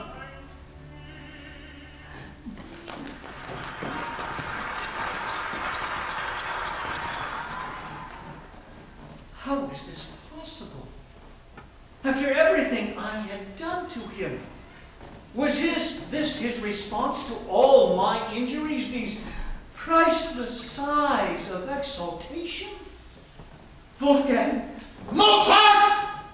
Baron, you're here. How wonderful of you to come. I had, of course, suggested it. What have you done? Excellency? You have put our rituals into a vulgar show. No, sir. Well, they are on display for all to see and to laugh at. You have betrayed the order. No. Baron, Do not speak for him, Salieri. You were ever a crude vulgarian we had hoped to mid. Stupid, hopeless task. Now you are a betrayer as well. I shall never find you, and depend upon it, I shall see that no Freemason or person of distinction will do so in Vienna so long as I have life. Baron, please, I No, must speak. sir, leave alone. I did not look for this reward, Mozart. Never speak to me again.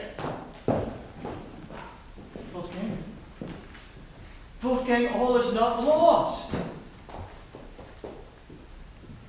But of course it was.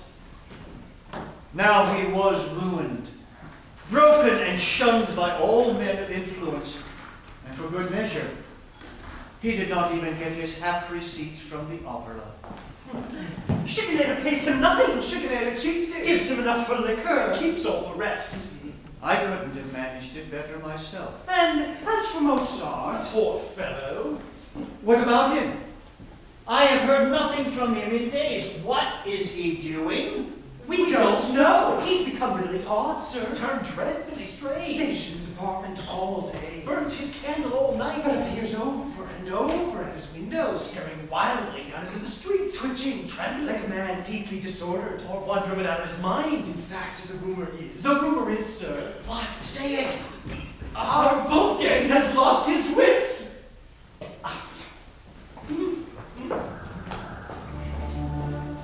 Was it true? Could it be possible? Madness?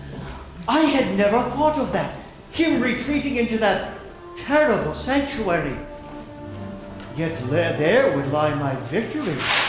Loss of which must surely mean loss of talent. Triumph surged up through me. He was disarmed at last. And at the same moment came chill. Deep, spreading chill. Was this what I had done? Driven a man mad? I had to find out. See for myself. Spy on him unseen. I couldn't keep away. Immediately. And so it was.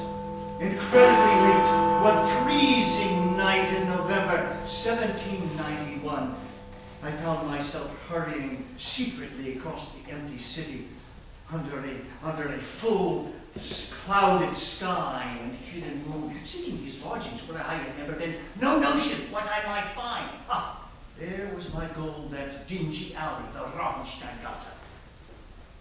Only one window alight above me. Still, I stationed myself to watch it from the shutters below. But instantly, as if sensing me, he appeared. A drawn face distorted by fear, staring straight down at my motionless figure, deep cloaked against the cold. A cry. came faintly from behind the glass, and through it his mouth began shaping frenzied words. More time, oh please. I stood frozen in alarm until suddenly, without warning, the moon sprang full out from behind a cloud and cast its merciless light all down me. He saw clearly who it was, and there was nothing for it but to greet him cheerfully. With a gesture of pure relief, he flung open the casement and called down. Signore, how wonderful. Come up, join the fun. There's nothing to eat, not even a bun. Alas, alack, there's nothing to drink. There's nothing but bottles and bottles of ink. Ascend if you please. Will-less, I climbed his steps with stone feet.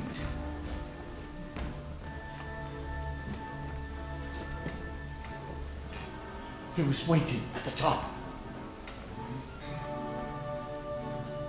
1,000 welcomes, sir. Enter, if you will, the Palazzo Amadeo. And now for the first time I saw clearly the chamber to which I had consigned him. A filthy place in total disorder. Discarded bottles, filthy linen, discarded everywhere and across the floor. An inky pavement of fresh manuscripts, stirring an icy gust from ill-fitting windows. I knew at once what these must be. As for his face, it held a look I had never seen before. Not madness at all, but some deep, possessing physical sickness. Tell me, my friend, what are you doing here so late? It is late, isn't it? I came to see you. I've been concerned. Let me ask you what you are doing. Surely you're not working at this hour. No, of course not. No. Well then, what's all this? Nothing. It's silly. It's a new piece. The Requiem. It's the Requiem, isn't it? I know it's stupid, but that messenger isn't real. You told me. All the same, there's no point taking chances, is there? If he suddenly appeared and I had nothing for him, I'd look foolish. Mind you, it's not nearly finished. Time was when I could have finished a mass in a week. Not anymore. To be exact, I'm feeling very poorly right now. My friend? It's true. My body hurts all day. My joints in my head. And I know why. I've been poisoned. Poisoned? They say the Masons poison people who offend them. Oh, I didn't mean that. I'll tell you one thing, though. If he comes too soon, that messenger, I'll say it to his face. You tell your master from me, if he takes me too quickly, there won't even be a mass, so there! He can listen to me all he likes. My friend, what are you saying? Isn't it obvious? It's for me, that's all. What is? The Requiem. It's for me. It's ordered. I'm to write my own. Why order a Requiem if no one's going to die? You know, that really shames me, denying me proper time. I've never done that before in my life, offered unfinished work. Oh, sir, I wonder if you could oblige me. Could you take a look at it, just a page or two? Tell me if it's working. I don't know anymore. Everything's leaving me. The sounds, they're all running away.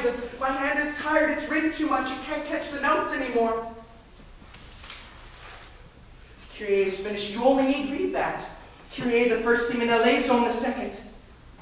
Both together make a double fugue. My father would have approved of that at least.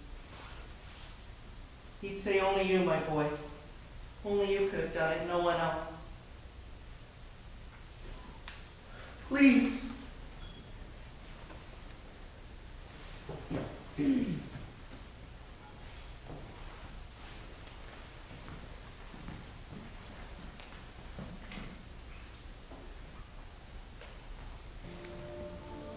It began so well, my life.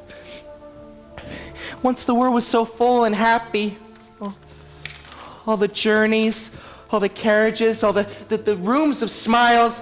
Everybody smiled at me once.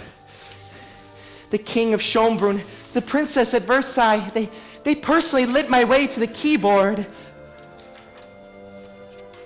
Papa bowing so cheerfully. Chevalier Mozart, my miraculous son. Was I so wrong? Was I so wicked? Why must I go? Oh no, it's bad. It's bad, isn't it? It's bad. Bad. It will help the ages to mourn.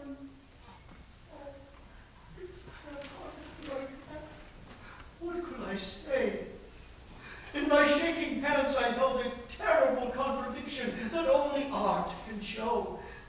Something immortal, stinking of death, indestructible, yet rotting. I was suddenly seized by an overwhelming horror. Bless you. Who was this for? This appalling music? Not himself. Of course, not himself. What need to mourn a man who will live forever? Bless you, Signore. Who then? I cannot believe you came here. You sought me out. No one seeks me anymore. Only you, my one protector, Antonio. I stood there, his despairing mass sounding over and over in my head, its gigantic lamentation, and knew absolutely who it was for. The boy, that eager boy who once stumbled about the fields of Lombardy, singing up his anthems to his Lord. In 10 years of unrelenting spite, I had destroyed myself. And then, any feeling still yet uncorrupted in me rose up crying, "End this before it's too late." Confess. Confess to him. Get from him whatever absolution he can possibly grant. He alone, the creature you have broken. How else can you go on after? Okay? You must hear me. You are right. You are poisoned. It is true.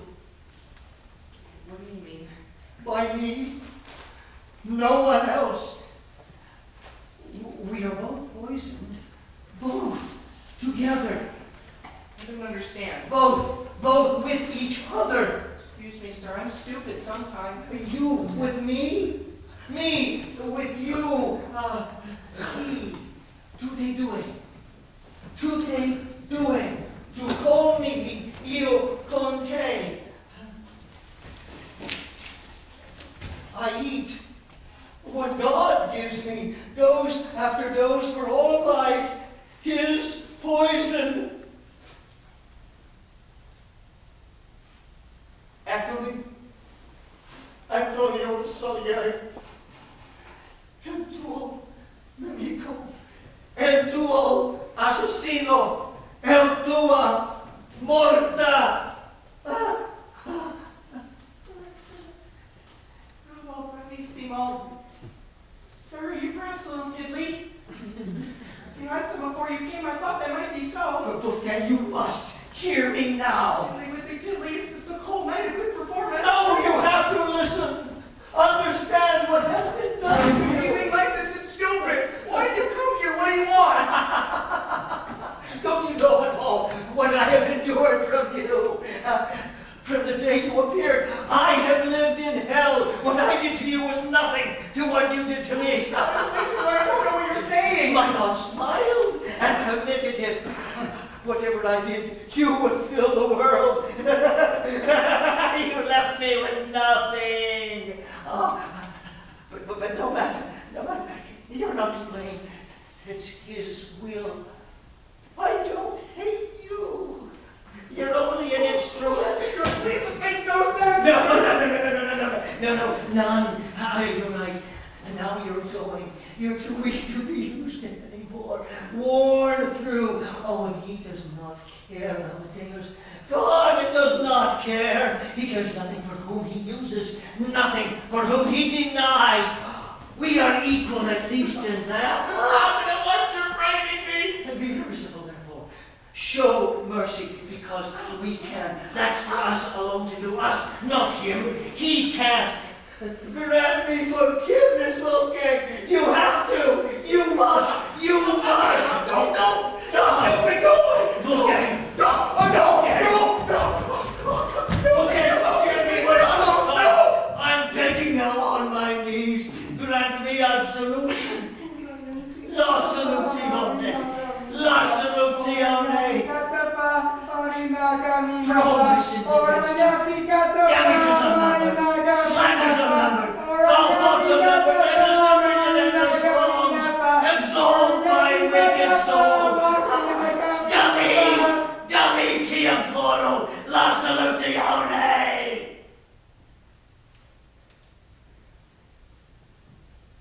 Amadeus? Amadeus?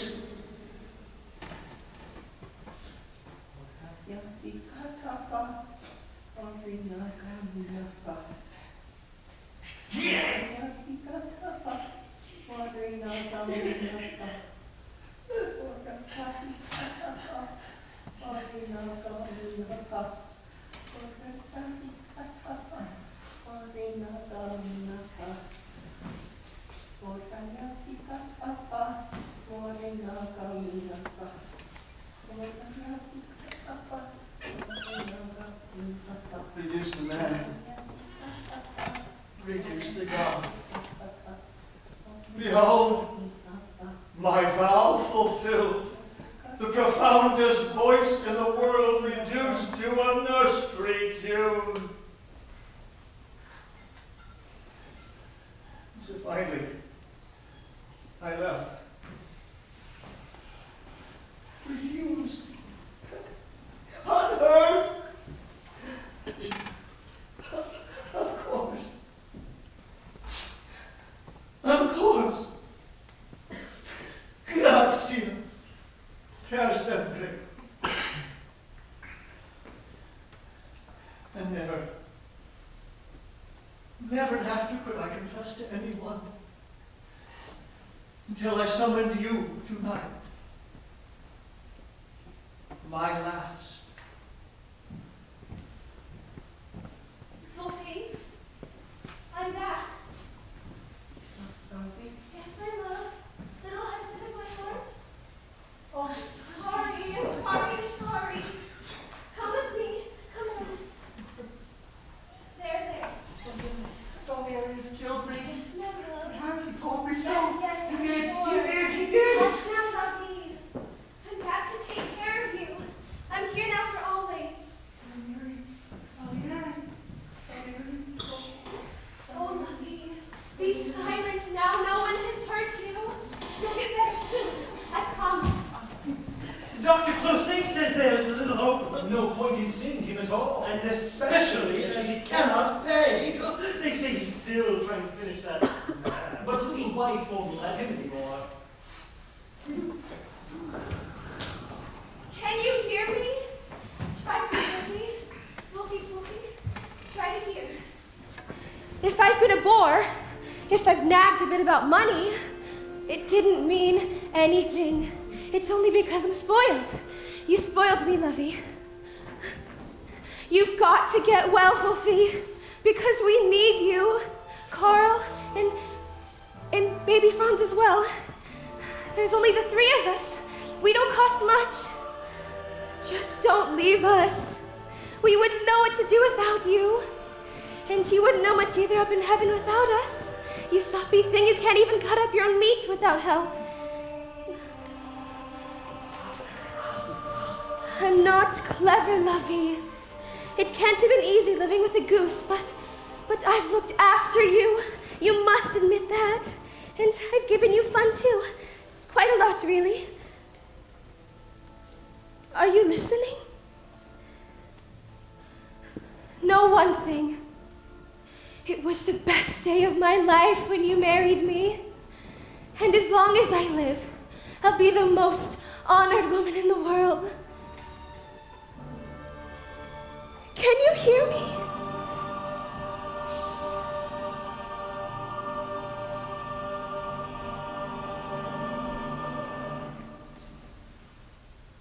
The death certificate said kidney failure, hastened by exposure to cold. Generous Lord Few paid for a pauper's funeral, 20 other corpses, an unmarked lime pit. What I can spare, you shall have for the children. No need to waste it on vain show.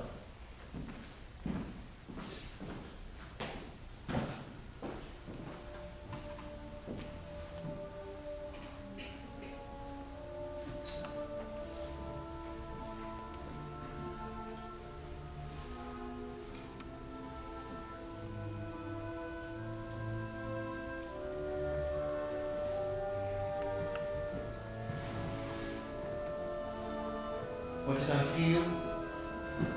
Pity. Pity at last. For the man I helped to destroy.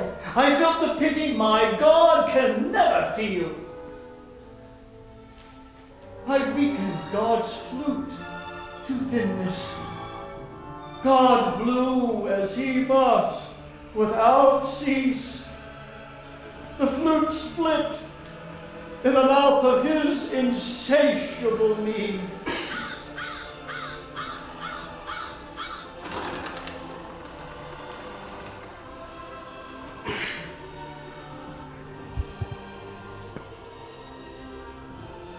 As for Constanza, in the fullness of time she married again, a Danish diplomat as dull as a clock, and retired to Salzburg, birthplace of the great composer, to become the pious keeper of his shrine.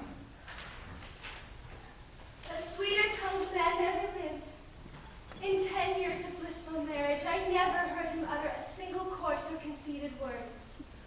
The purity of his life is reflected absolutely in the purity of his music.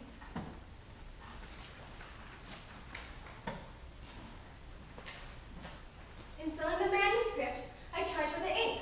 So many notes, so many shillings. That seems to me the simplest way.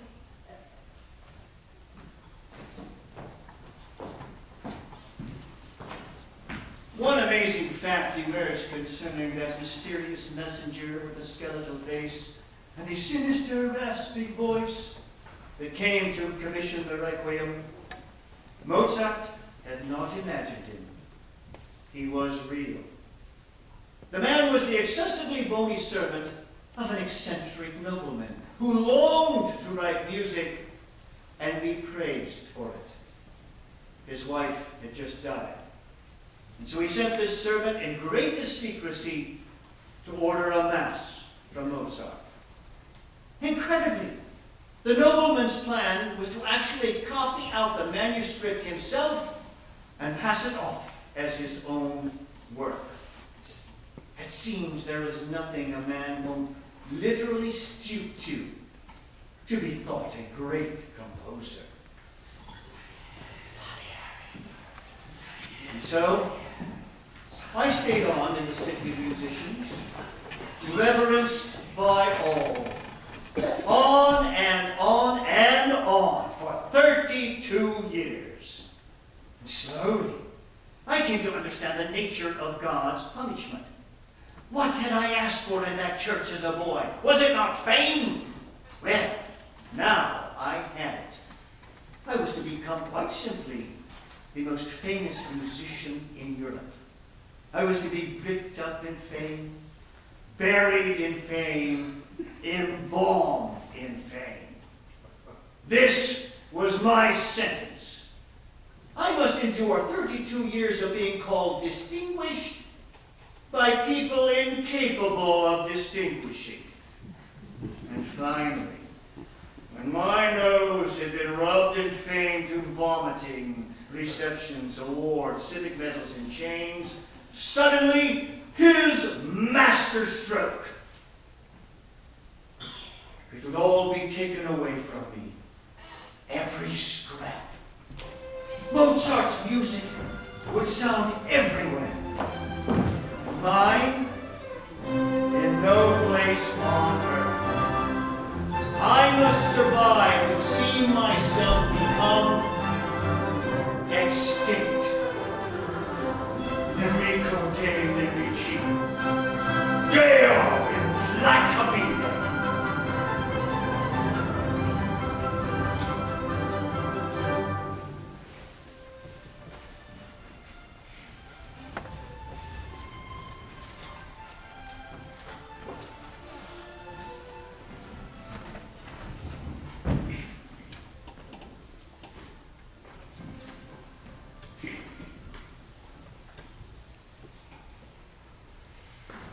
Dawn has come.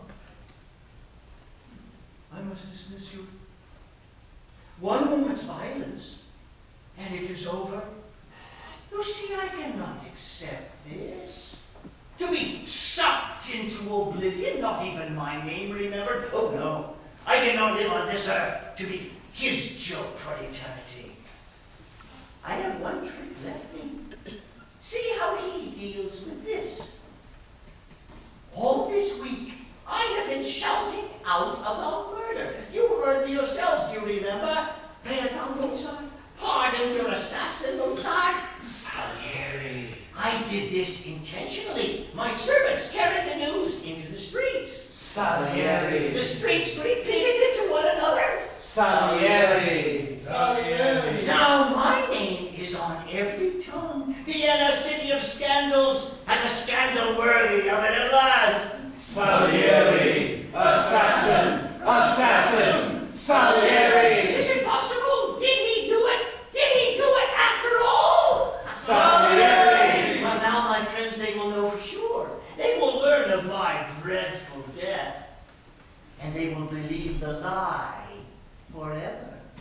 From this day, whenever men speak Mozart's name with love, they will speak mine with loathing. As his name grows in the world, so will mine. If not in fame, then in infamy. I'm going to be immortal after all, and he is powerless to stop that. So, signore, see now if man is mocked.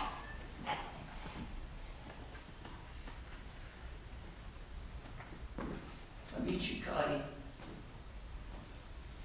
I was born a pair of ears and nothing else. It was only through hearing music that I know God exists. Only through writing music that I could worship. All around me, men hunger for general rights. I hungered for particular notes. They seek liberty for mankind. I sought only slavery for myself. To be owned, ordered, exhausted by an absolute music. This was denied me, and with it, all meaning.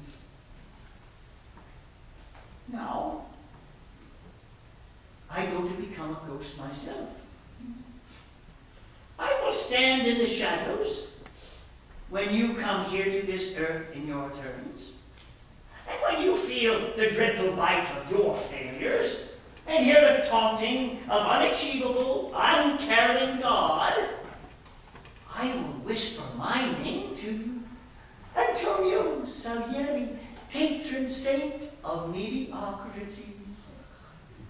And in the depths of your downcastness, you can pray to me, and I will forgive you. Vi saluto.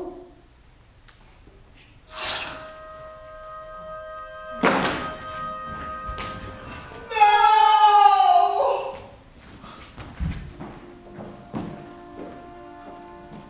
Beethoven's Conversation Book, November 1823. Visitors write the news for the deaf man. Salieri has cut his throat, but is still alive. Beethoven's Conversation Room, 1824. Visitors write the news for the deaf man. Salieri is quite deranged. He keeps claiming that he is guilty of Mozart's death and made away with him by poison. The German Musical Times, May 25th, 1825. Our worthy Salieri just cannot die. In the frenzy of his imagination, he is even said to accuse himself of complicity in Mozart's early death. A rambling of the mind believed in truth by no one but the deluded old man himself. I don't believe it. I don't believe it. I don't believe it. I don't believe it.